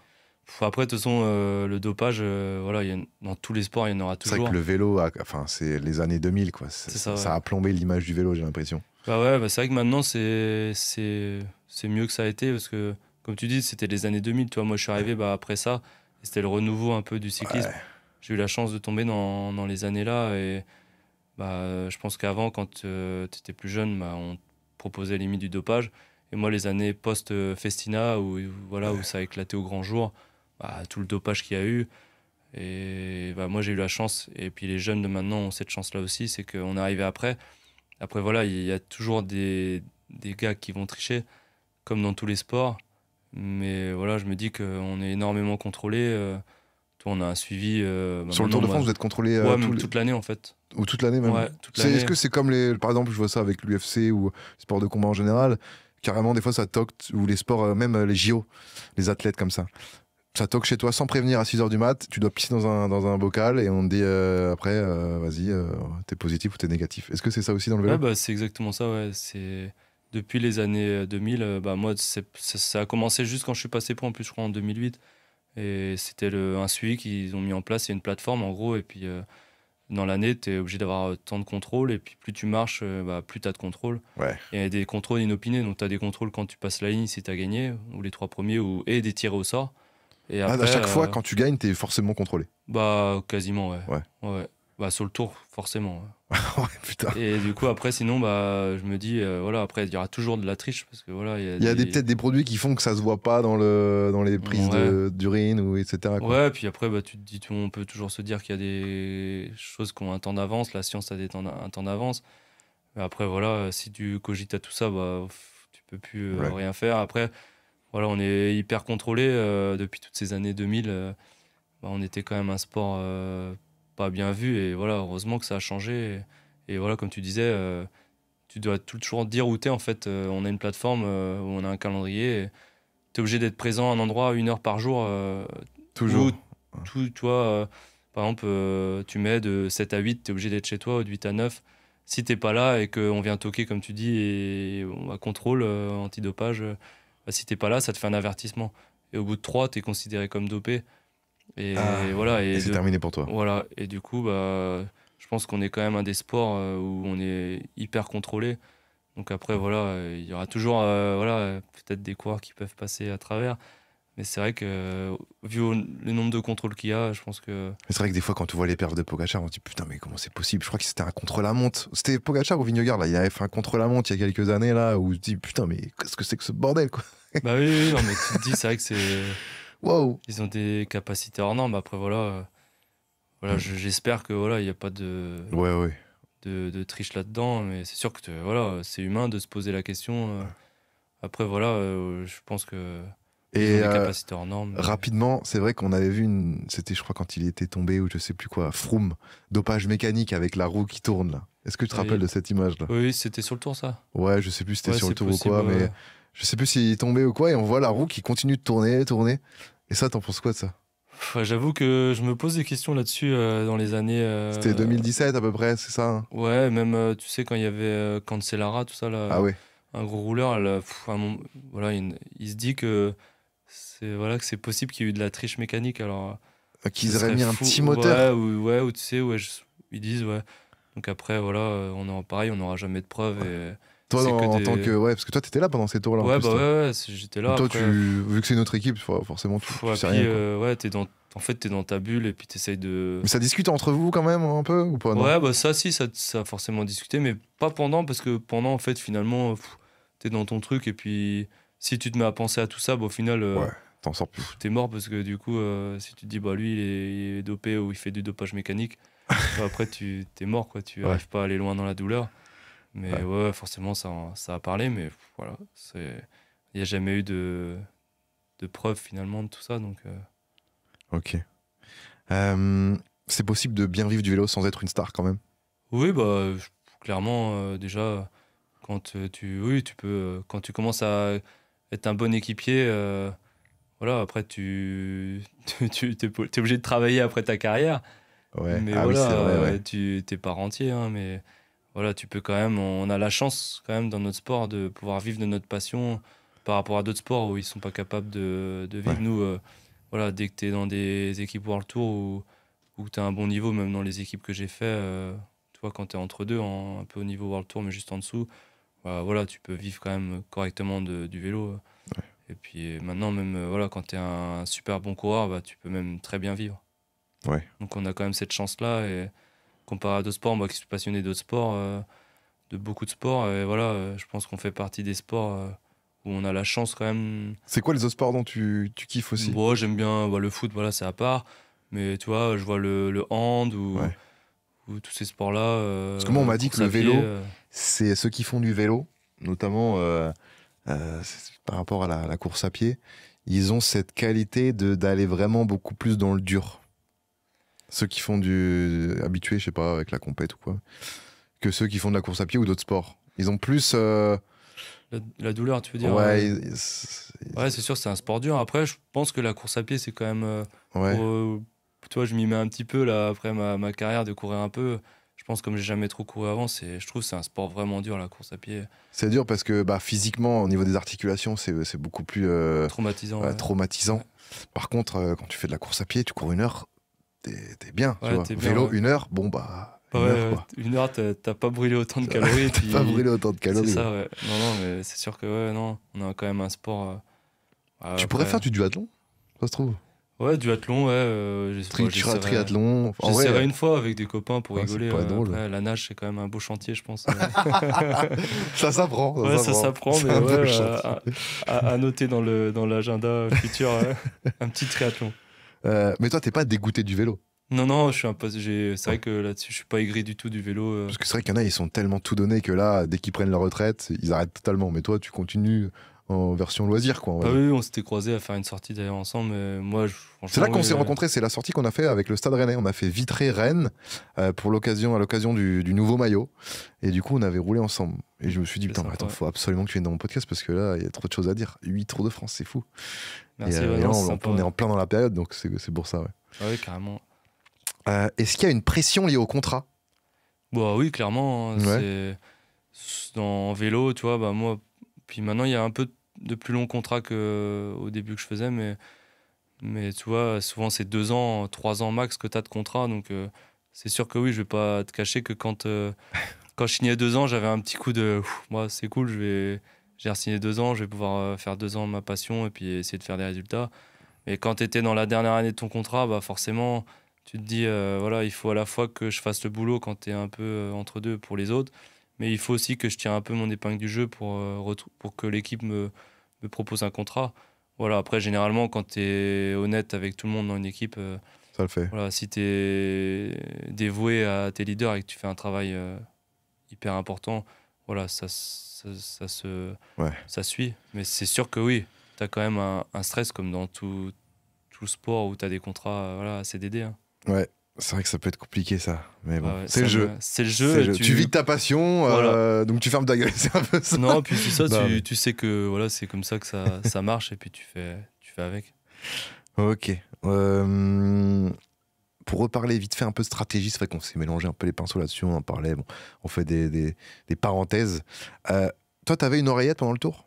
Oui, oui, toujours. Hein. Tout le monde a une oreillette? Pour moi, c'était que le leader qui avait l'oreillette. Non, ouais, tout le monde en fait, ouais, quand Ah ouais? les 8 coureurs, ils ont l'oreillette et le directeur sportif lui derrière, il te communique en fait avec la radio et tout le monde entend en fait, on s'entend entre nous quoi. Ok, donc ça veut dire qu'on la voit pas l'oreillette, c'est un truc Ouais, assez, on met un assez scotch petit, quoi. souvent pour cacher, Ok. pour qu'elle tienne et puis c'est petit, ouais. Et en fait, il te dit l'écart que t'as, il te dit, il donne des infos sur l'échappée, sur tout ce qu'il faut, quoi. Ouais, c'est ça. Toi, tu peux lui parler aussi? Ouais, bah après, des fois, c'est pas évident. Tu vois, t'as le bouton, il est tu le mets sous ton maillot. Et voilà, Et t'appuies sur le t'appuies- bouton Ah, c'est pour pour ça, on le parler. voit des fois, ça. C'est pour Ouais. ça que tu parles comme ça. Et après, des fois, avec le vent et tout, c'est. Ah, des fois, il faut que le directeur sportif dans la voiture, lui, des fois, il retransmet ce qu'on s'est dit. Par exemple, tu peux être en tête et dire à tes coéquipiers, bon là, ça sent, il y a un truc, faut remonter tout de suite, tu vois. Donc, c'est des trucs comme ça, on parle entre nous. Et surtout, le directeur sportif dans la voiture qui, lui, redonne des infos. Parce qu'en fait, quand tu fais un briefing avant le départ, il y a tellement d'infos qui viennent Oui. en même temps. Des fois, on rentre dans des détails sur 180 bandes, tu vois, tu peux pas tout mémoriser. Du coup, bah, on s'est convenu comme ça que le directeur sportif, il fasse des rappels réguliers. Et Ouais. c'est pour ça qu'il y a de la tension dans le peloton, parce que tout le monde a les mêmes infos. Ah ouais, c'est vrai. C'est ça le seul Et problème. ça fait longtemps qu'il y a l'oreillette? Ouais, il y a toujours Toi, eu. t'as toujours eu l'oreillette. Ouais, chez les pros, ouais, depuis que je fais, il y a toujours eu. Ouais. Wow. Donc, Oh putain, je savais pas ça.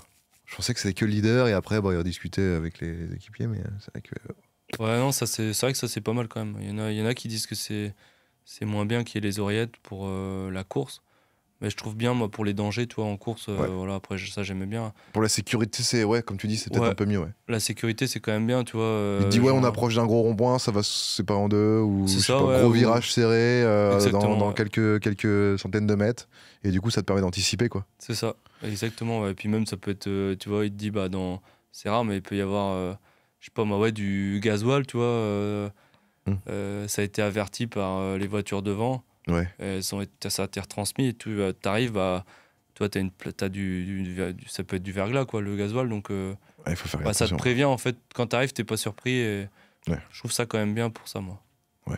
Pour Ça te les- permet les d'anticiper ouais, anticiper, ouais. ce qui va arriver Bah ouais. et de pas être surpris, quoi. Comme un Ouais, con. ouais, voilà, exactement. Parce que des fois, Et peut être dangereux.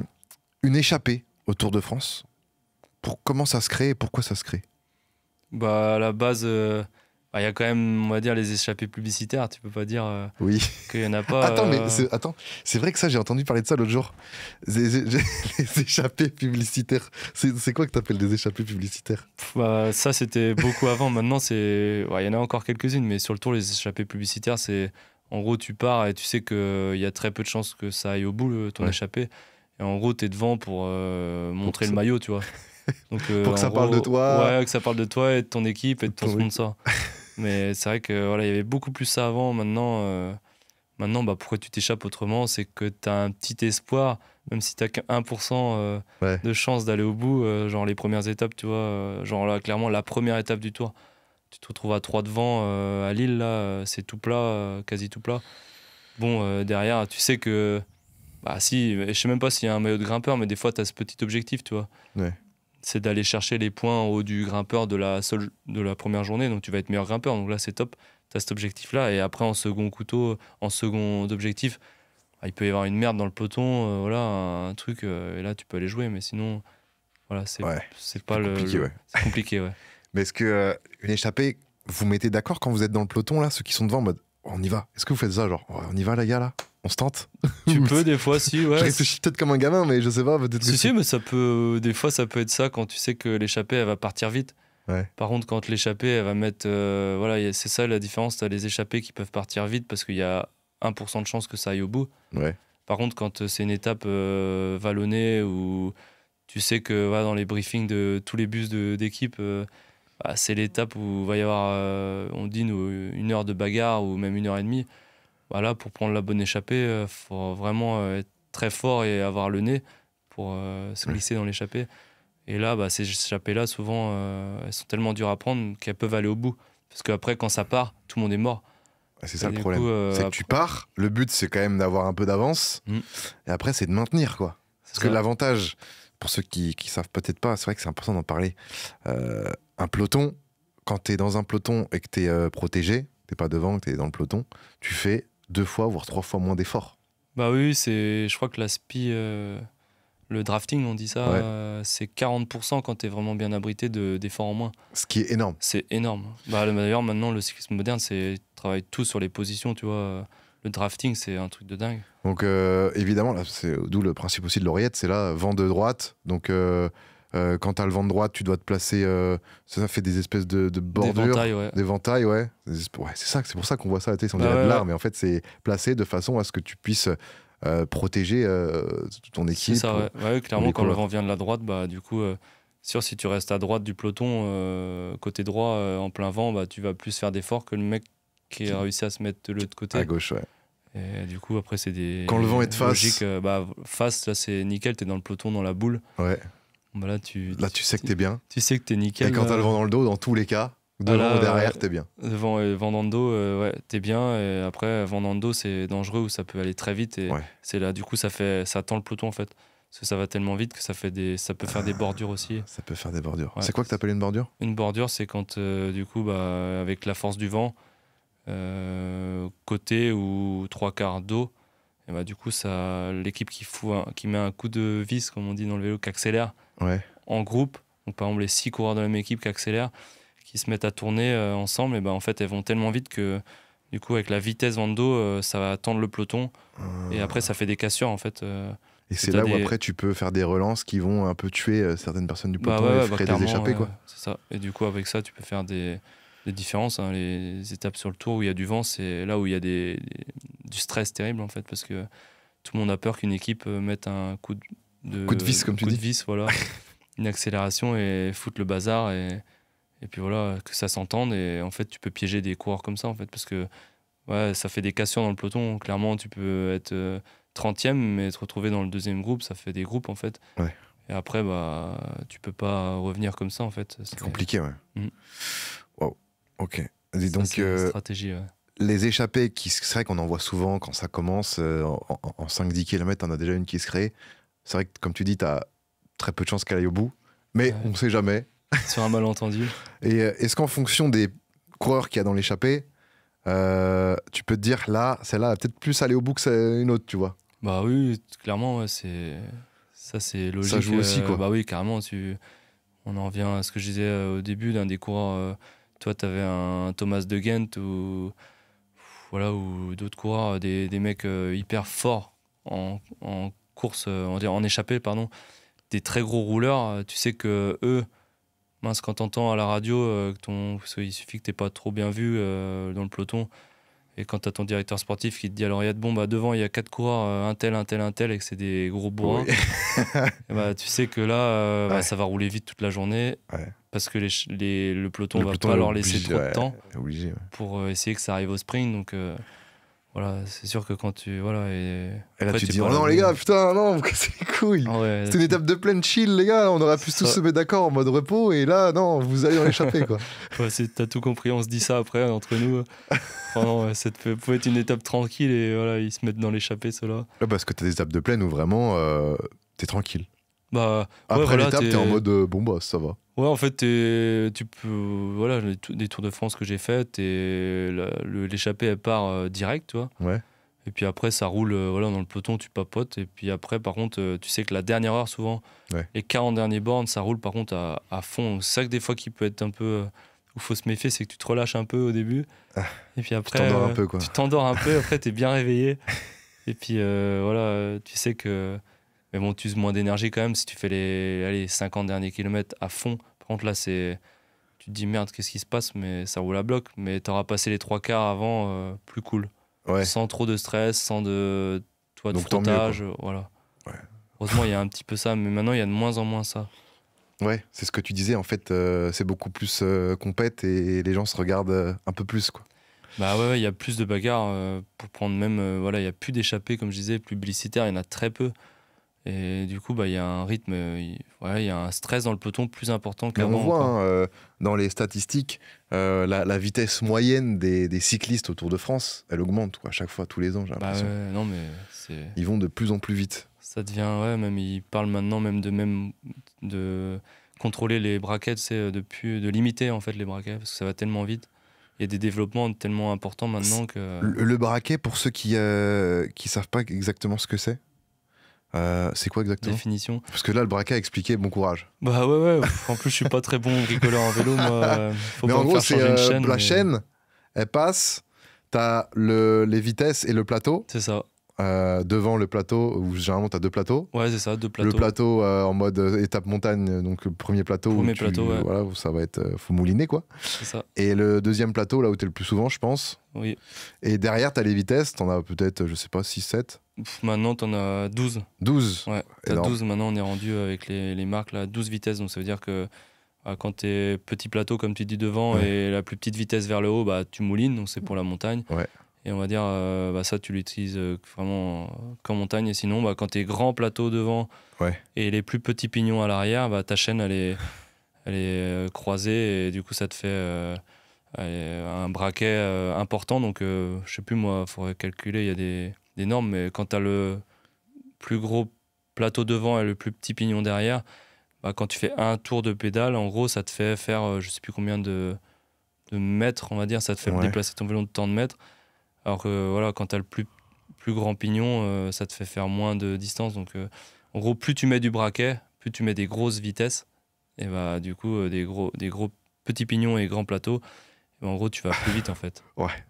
Ouais, C'est pour résumer, c'est un peu. C'est pour résumer, mais même en résumant, c'est compliqué. C'est un peu à compliqué, comprendre. ouais. Après, tous ceux qui ont Les fait du amis, vélo ou du VTT, voilà, ils comprennent. Voilà. Mais les gros débutants, et allez voir des vidéos spéciales.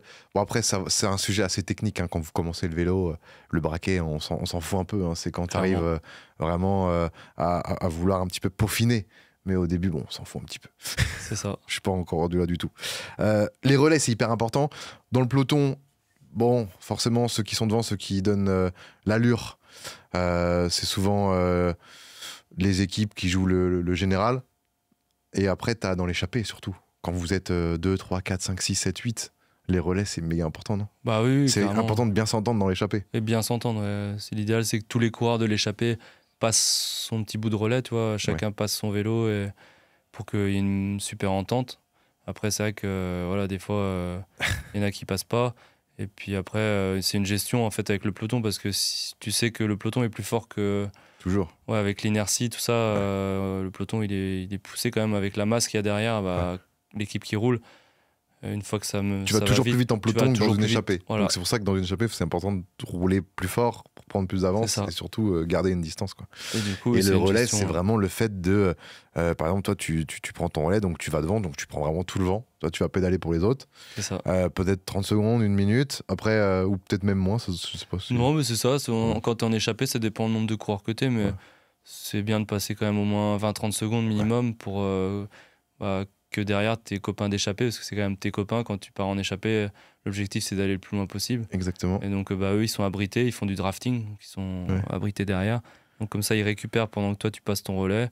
Et après, quand tu c'est à t'écartes, l'autre. tu vas te remettre derrière. Et voilà, c'est Et, ouais, c'est le ça. principe de s'entraider pour que l'échappée aille le plus loin possible. Comme quoi, les amis, en vélo, le plus important, ça peut être ton allié comme ton pire ennemi, c'est le vent, c'est l'aérodynamisme. C'est hyper important. C'est fou, hein. Ah, ça, ouais, c'est le plus important ouais, maintenant. Parce que même là, l'autre jour, j'ai roulé avec mon médecin, là, et je voyais bien, des fois, je pédalais, lui, derrière, il repos. Ah, bah oui. Alors qu'on était que deux, hein. Mais c'est vrai que Ah, ça joue énormément. Ça joue énormément, même à beaucoup deux, tu plus qu'en course à pied où il y a moins ça. largement, ouais.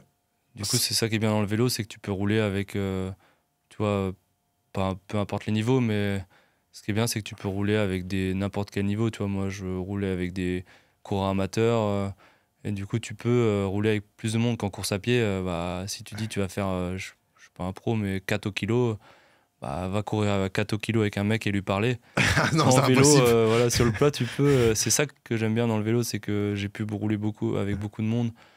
et discuter. Et ça, c'est ce que j'apprécie. Ouais. Le seul défaut pour moi, surtout quand tu as un emploi du temps assez chargé, c'est le fait que faire des sorties vélo, c'est minimum pour moi 1h30, 2 heures. En course à pied, en une demi-heure, tu peux déjà bien te régaler, tu vois. Ouais, ça, c'est sûr. Et donc ça te prend du temps le vélo. Mais par contre, ouais, la liberté, quoi. Ouais, Putain, c'est la liberté. C'est le premier ressenti que j'ai eu, moi, c'est la liberté. Et j'ai redécouvert, enfin, j'ai même découvert des endroits autour de chez moi où je me dis, putain, mais incroyable, quoi. Et c'est après, du coup, bah, j'allais promener mon chien là-bas, j'allais me balader là-bas, puis j'étais content. T'apprends à découvrir ce qui se passe autour de chez toi. Bon, évidemment, quand t'en as marre, après, au pire, tu prends ta voiture, tu vas quelque part d'autre, tu changes d'endroit, mais c'est vrai que c'est fou quand même, là-dessus, le vélo. Ouais, c'est la liberté quand même, c'est ça qui est bien. Un sujet que je trouve intéressant, la descente. L'autre jour, j'ai pris 72 km/h, c'est mon record. Mon record all-time en vélo.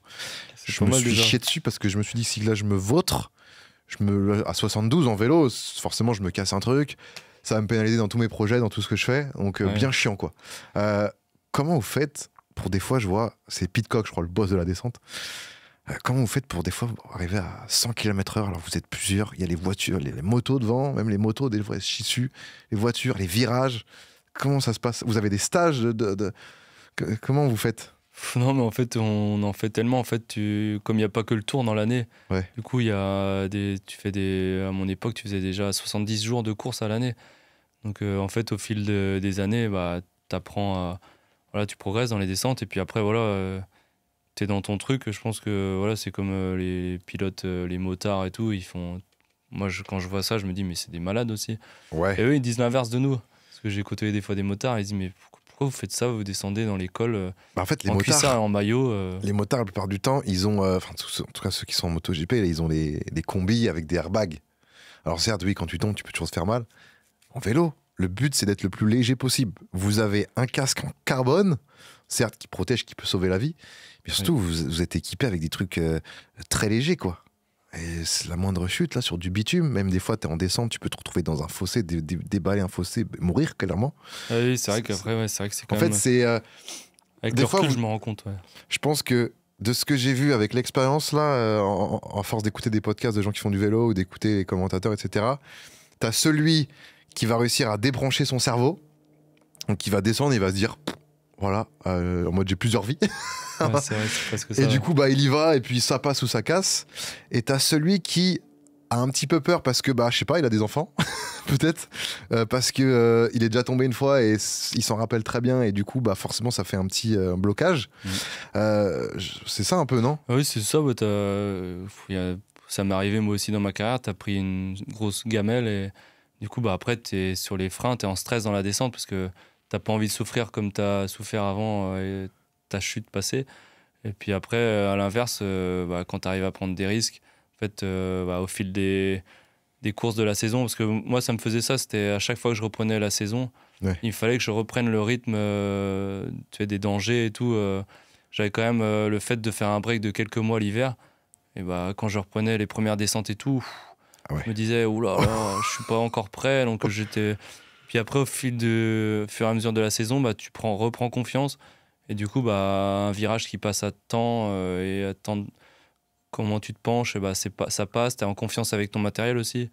Donc il y a plein de choses qui rentrent en jeu. Et au fil du temps, voilà, quand il t'arrive pas de pépins, en fait, tu as pris confiance. Et puis tu penses pas. Si tu commences à penser à la chute, au pire, en fait, t'es mort. Ouais. Ce qu'on voyait dans le Tour de France l'année dernière, je crois, il a réussi à prendre 107 km/h, je crois, un truc comme ça. Ah oui, en descente, ce qui est énorme. Ah oui, toi, t'as déjà pris combien? 102, je pense. Au moins 100, ouais. Au moins 100, putain, 100 km/h. C'est vrai qu'après, quand tu te dis, faudrait pas que le pneu il explose ou le boyau. C'est catastrophique. Ouais, donc c'est vrai qu'après, quand j'y repense, je me dis, il y a intérêt à ce que tout soit vraiment bien réglé. Il y a eu un décès, je crois, en 2023 au Tour de Suisse. 2024, je sais plus. 2023, t'as raison, je crois. Et il me semble que c'est un truc comme ça, une descente, et le mec tombe par-dessus. Enfin, c'est vraiment, il peut y avoir des risques. Ah, c'est sûr que oui. Après, comme tu dis, quand t'as des enfants, tout ça, t'essaies de prendre des risques, mais mesurés. Et voilà. Mais après, t'es pas à l'abri que, voilà, malheureusement, quand t'es dans un virage à 80, tu as dans une courbe qui se passe bien. Et si t'as un pneu qui explose, voilà. Faut peser le pour et contre entre risque que tu prends et le temps que tu vas gagner, quoi. Parce que c'est vrai qu'une descente, on le voyait, il y en a, ils peuvent gagner, les pros de la descente, ils gagnent énormément de temps. Ah bah, C'est-à-dire clairement, qu'ils peuvent limite garder de l'énergie en montée parce qu'ils savent qu'après, à la descente, ils vont remettre tout le monde. Donc Ah oui, c'est non, vrai mais qu'il faut faut peser peser le le pour et le pour et le contre. contre. Mais après, c'est vrai que tu fais pas des. Les leaders entre eux, ils vont pas faire d'énormes. Quelques petites différences, mais voilà, si tu as 1 minute derrière, tu vas rarement boucher le temps. Ouais. Parce que, en fait, l'énergie que tu vas prendre pour descendre à bloc, faut tellement être concentré, tu es à 2 doigts de la faute. Donc, quand tu arrives en bas, même si tu reviens, tu as bouffé tellement d'énergie, tu as eu peur de mourir 2 fois que. T'es vidé après, alors tu vas ressauter dans l'autre col derrière, Ouais. mais bon, des fois ça peut être un avantage quand même important de bien descendre. Ouais, comme tu dis. Est-ce que le vélo, c'est plus mental ou physique? C'est les deux, hein. Faut arriver à loin dans la douleur quand même. Mentalement, faut quand même être un peu barjot des fois quand même, je me dis. Ouais, faut être La par douleur, et même d'aller surtout aux entraînements. Après, quand t'es en course, tu vas loin dans la douleur, mais t'es en course. Mais après, des fois, je me dis, mais comment j'ai fait pour faire autant d'heures de vélo chez moi ou à la montagne Parce que pour par année, m'entraîner. on m'a dit à peu près 15 000 kilomètres que vous faites. Bah non, avec les courses. Ouais. Bah non, c'est 25-30 000. 25 000. Ouais. Ouais, Du coup, 25 000. on passe notre temps sur le vélo et c'est vrai que. Après, voilà, moi j'ai la chance, j'ai toujours été avec des copains à rouler ou des. Voilà, j'ai Ouais. côtoyé tout le temps du monde. Chez moi, il y a tout le temps des mecs. On est en Bretagne, on est dans une région quand même avec beaucoup de cyclistes. Et ça, je pense que c'est ça qui a fait que j'ai duré aussi longtemps parce que je me serais pas vu, tu vois, partir tout le temps, aller 100 bornes là, le lendemain 150 bornes tout seul. Ouais. Après, t'as le mauvais temps, le vent. L'hiver, le froid. Ouais, c'est ça. Du coup, ça, c'est vrai que ça peut être contraignant. Ouais, comme tu dis, ouais. Donc, faut le mental et le physique quand même. Et comment tu gardes le moral sur 3 semaines de course? Parce que c'est la plus grande course du monde, Ouais. donc quand t'es Tu te vraiment dis dans que le t'as de mal. la chance d'être là, quoi. Exactement. Parce que quand t'es sélectionné, comme on en a parlé tout à l'heure, en fait, on est 25-30 coureurs dans l'équipe. Et quand toi, tu t'es battu pour avoir ta sélection, et, t'es content quand t'es sélectionné, mais quand t'es dans le mal, pendant le tour, tu te dis, bon, allez, pour mes copains, pour mes collègues qui auraient aimé être à ma place. Donc tout ça, quand t'es vraiment dans le dur, t'y penses. Et Ouais. puis après, généralement, il y a une bonne ambiance dans l'équipe et le staff. Donc voilà, une fois que la ligne est passée, t'essayes de C'est une grosse colonie, quoi, on va dire. Ouais, voilà, c'est ça. C'est pas une colonie de vacances, mais une colonie de Tour de France. C'est ça, t'as une ambiance et c'est ça qui te fait tenir. D'ailleurs, t'as un vide quand tu finis le tour. T'as un petit coup de blues. T'as un petit coup de blues parce que t'étais tout le temps avec du monde et il y avait tout le temps du monde autour de toi. Et tu te retrouves chez toi.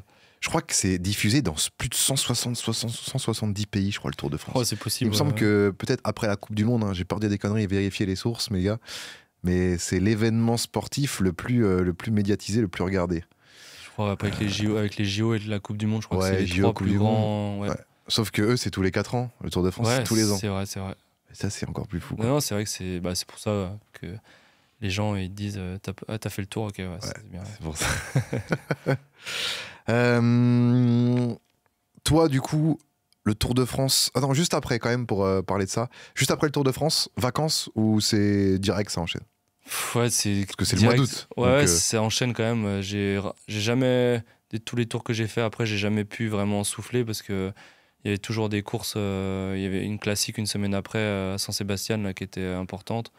Ou là, avant la Poly-Normande, une course Coupe de France qui se situait une semaine après. Donc souvent, direct, j'ai jamais fait de pause juste après. Et après, je coupais quand même quelques jours, genre après cette course-là, tu vois. Ouais. Mais tu coupais pas beaucoup parce que la saison nous se termine mi-octobre. Donc Ok. après, t'avais voilà, en août, ça s'enquillait derrière, septembre et jusqu'à mi-octobre. Donc Ouais, ça achète vite. Hein. ouais, Puis c'est mieux de rouler quand il fait beau que quand il fait mauvais, quoi. c'est ça. Et puis Parce qu'en Europe, c'est dans toute l'Europe hein, qui fait un temps de merde, on va dire décembre, janvier. ah ouais, puis du coup, tu te dis aussi souvent quand t'as fait le tour, si t'es pas trop cramé, t'as envie de profiter, ton corps, tu l'as tellement traumatisé, mais du coup, tu vas surcompenser et tu prends de la force, comme on dit nous dans le vélo. Donc, quand t'as fait le tour, si t'es pas trop cramé, tu peux aussi profiter de ça en fin de saison. Donc, c'est aussi le moment de, tu vois, des fois, surtout pour un jeune coureur, de gagner sa première course, tu vois. Ah, tu le sens, toi? Tu le sentais, ça? Après Bah un Tour de ouais, France, ça te rendait plus fort? quand même, ouais, t'es plus résistant, en fait. Ouais. Après, tu vas faire, des fois, on a des courses de 3-4 jours en fin de saison, genre le Tour du Limousin. Sur ces courses-là, en fait, t'as plus de puissance, en fait, tu sens que les mecs qui n'ont pas fait le tour. Ouais. Donc, si tu gères bien ton après-tour, en nutrition, en entraînement, bah, clairement, tu as un peu plus de force souvent que les coureurs qui l'ont pas fait. Donc ça, tu as envie d'en profiter aussi pour aller mettre normal. au fond, quoi, pour gagner. Il y en a qui font carrément le Giro, pardon, et le Tour de France. Il y en a qui font la Volta et le Tour de France. Ils font 2 grands tours en un an. Est-ce que tu penses que c'est possible de faire les 3 grands tours en un an? Est-ce que ça a déjà été fait? Ouais, c'est ouais. déjà été fait. Il y avait un Australien, je crois que c'est un Australien qui l'avait fait. Parce que l'avantage, c'est que ça ne chevauche pas. Non, Alors certes, ça s'enchaîne assez bien, par contre, ouais. mais ça ne chevauche pas. Donc c'est possible. C'est possible, ouais, c'est possible. Mais après, voilà, tu sais que ça veut dire que ta saison, en gros, tu fais quelques courses début de saison. Parce que les saisons, pour préciser, ça débute souvent faut aller janvier maintenant en Australie jusqu'au Ouais. mi-octobre. Et du coup, clairement, quand tu t'amuses à faire un challenge comme ça et que c'est OK avec ton équipe, bah, tu fais que vraiment souvent quelques courses début de saison et après tu fais que le Giro, que le Tour Ouais. et que la Volta. Ouais. Tu peux pas t'amuser à faire d'autres courses. Donc après, c'est possible, mais c'est quand même... Ah, c'est chaud. ouais, déjà, moi, j'ai fait 2 grands tours dans l'année parce que mon programme avait souvent été plus léger. T'avais fait le Volta, la Volta et Tour le... et Volta, ouais. Ok. Donc j'avais enchaîné les 2.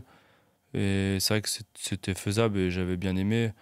J'avais bien marché à la T'avais quel Volta. âge à ce moment-là? J'avais quel âge? C'était en 2015, je crois. Parce que je suppose ça, c'est plus J'avais quand la t'es trentaine, 30 ans, quoi. quand t'es à ton prime, quoi, entre 28 et 32, quoi. C'est ça, ouais, je devais avoir 30 ans. Et c'est vrai que ça avait été, bon, ça avait été bien. J'avais galéré au tour. Et après, j'avais bien digéré. J'avais fait une bonne Volta. Ouais. J'avais fait 2 d'une étape à la Volta. Puis tout le long, j'étais bien. Mais Ouais. c'est vrai que sinon, après, ouais, je pense que ça se fera de moins en moins parce que c'est tellement plus intensif que ça a été. Il n'y a plus de petites étapes. Entre C'est vrai. guillemets.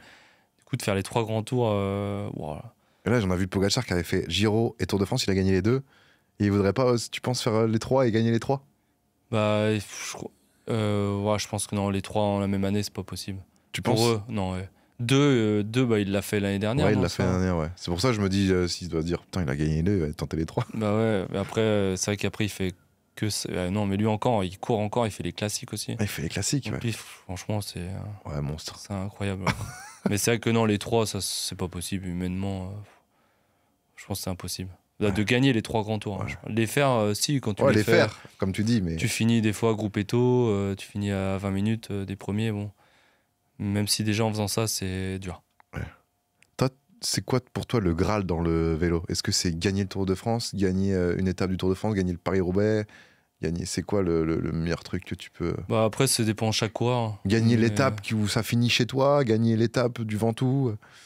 bah, Toi, pour ta carrière à toi. pour ma carrière, moi, bah, personnellement, moi, c'était de gagner une étape au Tour, peu importe laquelle, parce que c'est tellement dur de gagner. Donc, non, l'objectif, c'est ça. Moi, c'était en passant pro, c'était gagner l'étape au Tour. Mon rêve, après, c'était d'être champion de France. Parce Ok. qu'en fait, quand tu es champion de France en vélo, tu gardes le maillot. En gros, tu es champion de France fin juin et tu portes le maillot de fin juin jusqu'à juin de l'année d'après. Ok. Donc, tu as un maillot bleu, blanc, rouge. Oui, putain. Donc, ça, c'était. Stylé, quoi. Ouais, c'était les 2 rêves que j'avais. Après, bah, le Graal aussi, c'est le championnat du monde. Oui, putain. Donc, championnat après, du monde, voilà, après, tu restes aussi à ta place. Je savais que c'était compliqué pour moi d'être champion du monde. Mais voilà, les 3 plus gros, voilà. Ouais. Pour moi, c'est ça. Et après, derrière, tu as aussi les classiques. Donc, le mec qui est classic man et gagné Paris-Roubaix, bah, ça peut venir avant une étape au Tour, tu vois. Ouais. Donc après, ça dépend. Moi, c'était plus dans l'ordre là. Mais Ouais, sinon, chacun, en fait, chacun, ouais. c'est très subjectif, quoi. Ok. Quand t'as arrêté le vélo, petit coup de blues quand même? Ouais, quand même. Parce que là, ta vie elle change totalement, quoi. Bah oui, surtout que j'ai fait ça pendant 17 ans et avant, même un peu en amateur avant de passer pro, je faisais déjà que ça. Hein. Je faisais mes études un peu à distance, mais on va dire j'ai fait 20 ans que du vélo, donc petit coup de blues. J'ai dit putain, je me réveille ce matin, mais je vais pas faire de vélo. Enfin, je suis pas obligé, quoi. Je suis pas obligé, c'est ça. Je suis pas obligé de faire de vélo. Je m'en fous j'y parce vais que quand j'ai même. pas de course à préparer ou quoi. Mais j'y vais parce que je kiffe. Ouais, voilà, c'est ça. Puis voilà, après, j'ai tellement fait d'heures de vélo que même ce serait pas bon pour mon corps d'arrêter totalement le sport. J'en ai besoin en fait. Par contre, j'ai besoin d'aller avec des copains. Et je vais pas tout seul. T'as besoin de kiffer, quoi. Ouais, j'ai besoin maintenant d'aller. Surtout que là, je suis en reconversion, j'ai un peu de temps. Ouais. Du coup, j'ai besoin de ça, d'aller rouler, voir des paysages, comme on disait tout à l'heure, mais avec des copains, pas tout seul, pour discuter. D'ailleurs, la reconversion, elle se passe bien? Oui, ça va pour l'instant. C'est vers quoi que tu... Ouais, vers plus rester dans le vélo quand même pour l'instant, même si c'est pas sûr encore. Mais le diplôme que je prépare, c'est pour être entraîneur ou directeur sportif, tu sais, Ah, quand on parlait dans les voitures. Donc je suis parti un peu là-dedans et après on verra les opportunités que j'aurai. Mais pour l'instant, j'essaye aussi de retrouver une vie normale et de faire ça. Donc je suis bien occupé, ça se passe bien. Ça se passe bien, quoi. Oh, ouais. Puis t'as la famille à gérer aussi et tout. C'est ça, exactement. Ah, et comme cool. j'ai une femme et 2 enfants, j'essaye aussi de... les moments où j'ai pas été là, j'essaie de profiter des enfants, comme ça grandit tellement vite. Et puis... Tour de France, tu regardes? Ouais. Dans ton Toujours. canapé? Bah là, cette année, je vais être dedans, donc ça va être... Ok. Tu vas faire toutes les étapes avec... Parce que moi, j'ai fait ça une fois. C'est-à-dire que j'étais avec un ancien pro et on était 2-3 influenceurs et on allait dans la voiture, il nous expliquait tout. Bah, c'est exactement Après, ça on que était je vais faire. dans l'hélicoptère et il nous disait oui. tout. Ah Franchement, c'est j'étais ça. en mode luxe. Franchement, j'étais trop content. Bah, c'est ça que je vais faire sur le tour, donc ça va être... je voulais le faire une fois au moins une fois pour voir un peu, tu vois, moi je l'ai fait en tant que coureur. J'étais dans la bulle course et j'étais un peu des fois dans ma bulle. Et là, j'ai envie de voir aussi comment c'est l'extérieur, tu vois, d'aller en mode, voilà, je vais être moins stressé, mais à la fois un peu stressé pour que Forcément. les gens comme toi qui sont venus découvrent ça, que ça se passe bien, tu vois. Ouais. Mais j'ai hâte de voir comment ça se passe, ouais. Je pense que ça va bien se passer, c'est sûr. Et petite question, qu'est-ce que tu dirais à un jeune là qui nous regarde et qui rêverait de devenir pro? C'est une bonne question. Ouais, après ça, je le dis aux jeunes que je côtoie, parce que dans ma formation, je côtoie un peu des jeunes en structure et j'essaie d'amener mon expérience et tout simplement de croire en ses rêves, hein, finalement. Tout est possible. Tout est possible. C'est exactement ça. Et je pense que quand tu te donnes les moyens de réussir et que tu crois, voilà, tu as un rêve. Si ton rêve, c'est de faire le Tour de France ou d'être cycliste pro ou c'est autre chose, je pense qu'il faut vraiment croire en ça. Et se donner les moyens. Et voilà, et se donner les moyens. Quoi. Et que si tu es sérieux, que tu donnes les moyens et que tu crois vraiment en ce que tu veux faire, à un moment donné, pour moi, le travail finit toujours par payer. Et quand c'est vraiment, t'as mis tout en œuvre, je vois pas pourquoi ça se passe pas. Pour moi, faut vraiment croire en son rêve. Ton pronostic pour ce tour? Bonne question. Avant la fin Est-ce que du tu te Dauphiné, mouilles ou pas? Est-ce que voilà, on est, comme tu disais, on est en cours de Dauphiné, du Critérium du Dauphiné, la course préparatoire avant le Tour. Je sais pas si Pogacar il cache son jeu ou pas, mais je verrais bien le Vingegaard gagner le Tour. Ah ouais? Ouais, je sais pas. Parce que c'est vrai que lui, il était un petit peu... il a pas eu un grave accident, si, il est tombé, trauma crânien, un truc comme ça, non? Ouais. Et du coup, les gens sont en mode, bon, attends, laisse-le un peu se reposer ou s'y remettre. Donc, je pense que cette année, ça va être mort, mais l'année prochaine, peut-être. Alors que là, tu te dis, peut-être même cette année, quoi. Direct. Ouais, voilà, après, je reste sur les résultats comme on a vu les résultats du chrono. Après, voilà, je mise là-dessus. Mais Pogacar, voilà, il est tellement fort que il va être dur à battre. Mais voilà, je me dis que l'autre peut peut-être gagner. Et après, j'aimerais bien aussi que Evenepoel soit un peu là pour les titiller. Voilà, qu'on ait 3, quoi. Un bon trio qui se prenne bien la tête. Pour qu'il y ait un peu de suspense. D'enjeu, ouais. J'aimerais bien qu'il y ait du suspense, tout simplement. Et que Pogacar n'écrase pas la course au bout d'une semaine et qu'on soit... Voilà, qu'on se fasse chier parce qu'on sait déjà qui a gagné, quoi. C'est ça. Et puis j'espère qu'il y a un Français qui va un peu se faire plaisir et nous faire plaisir. C'est qui le Français attendu cette année? Cette année, Gaudu, mais je crois qu'il veut faire plus les étapes. Ok. Du coup, en français, je sais même pas s'il y a un coureur français qui va jouer le général. Donc, merde. Je sais même pas. Si, il y a forcément des coureurs qui vont jouer le général, mais après, pas pour cette année, mais les années à venir, il y a des petits jeunes qui montent bien. Donc voilà, on va espérer en espérant qu'on ait un gagnant de Tour de France bientôt, un Français. Ouais, faut espérer, ce serait bien. Le dernier Français qui a gagné le Tour de France, c'est qui? C'est Bernard Hinault, je crois. Bernard Hinault. Ouais, ça remonte, hein. Les années 80, ça, non? Ouais, je crois que c'est des années de naissance, hein, pas 85 ces derniers, ou je sais plus. J'avoue que. Ça date, quoi. Ça date. Alors que c'est en France, merde. Ouais, c'est comme Roland Garros, putain. Ouais, Roland Garros, c'est pareil. À part, depuis Yannick Noah, il n'y a pas eu. Ouais, à part. Ouais, c'est vrai. Yannick Noah. Yannick Noah en 83, je crois. Ouais, tu vois, si on est du même. Ça doit être un truc comme ça, ouais. Après, là, pourtant, on a eu des bons joueurs au tennis aussi. On a eu des bons joueurs, mais ça suffit jamais. Ah non. Le vélo te manque quand même? Ouais. Les courses, les compétitions, non. Les compétitions, okay. non, je suis en paix avec moi-même là-dessus. Okay. C'est vrai que par contre, j'ai besoin d'aller rouler, tu vois. Ouais. Je vais au moins 2 fois par semaine, en fonction de mon emploi du temps. Mais tu vois, là, quand j'ai fait 4 étapes à Paris-Nice, pareil, conduire des invités.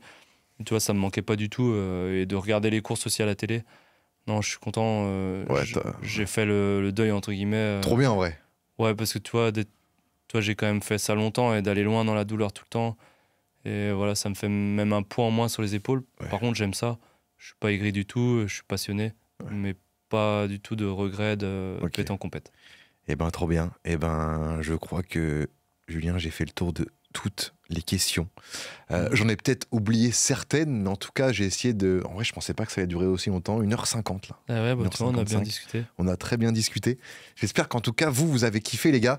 L'objectif de ce podcast, c'était vraiment de mettre en avant le Tour de France pour des gens qui n'ont pas forcément beaucoup de connaissances. Tu vois, parler à des gens qui se disent, putain, le Tour de France, ok, je clique, vas-y sur la vidéo, on va voir. Et tu vois, on n'est pas rentré non plus trop dans les détails. Non. Bon, certes, moi, ça fait quand même quelques années que je regarde ça, donc des fois, j'ai des petites questions un peu plus pointilleuses, mais en vrai, c'était vraiment le but. J'espère qu'en tout cas, vous avez kiffé et que vous allez suivre ce Tour de France et que maintenant, vous allez le suivre, non pas en comprenant rien, mais en comprenant quand même quelque chose. Et juste, parce que moi, c'est vrai qu'au début, c'était ça, hein, je voyais des gens sur un vélo et je me dis, bon, il a gagné parce qu'il arrive avant. Voilà. Mais bon, c'est pas juste ça, les gars. Et ça, on l'a vu aujourd'hui, donc trop bien. Merci en tout cas à Julien. Non, merci. Je vous mets évidemment ses réseaux en description. Pour ceux qui ont des questions que je n'ai pas forcément posées, n'hésitez pas à aller sur son Instagram. Je crois que tes messages sont ouverts en plus. Oui, je peux. Donc n'hésitez pas à lui poser vos petites questions. Et puis voilà, n'oubliez pas de mettre le petit pouce bleu des familles sur YouTube, à mettre le petit 5 étoiles évidemment si ça vous a plu sur les plateformes d'écoute. N'oubliez pas qu'on est dispo tous les mardis à 6h sur Spotify, Amazon Music, Apple Podcasts et 10h et vers 18h sur YouTube. Voilà, tous les mardis de cette année 2025. On se retrouve du coup la semaine prochaine pour un nouveau podcast. Ciao!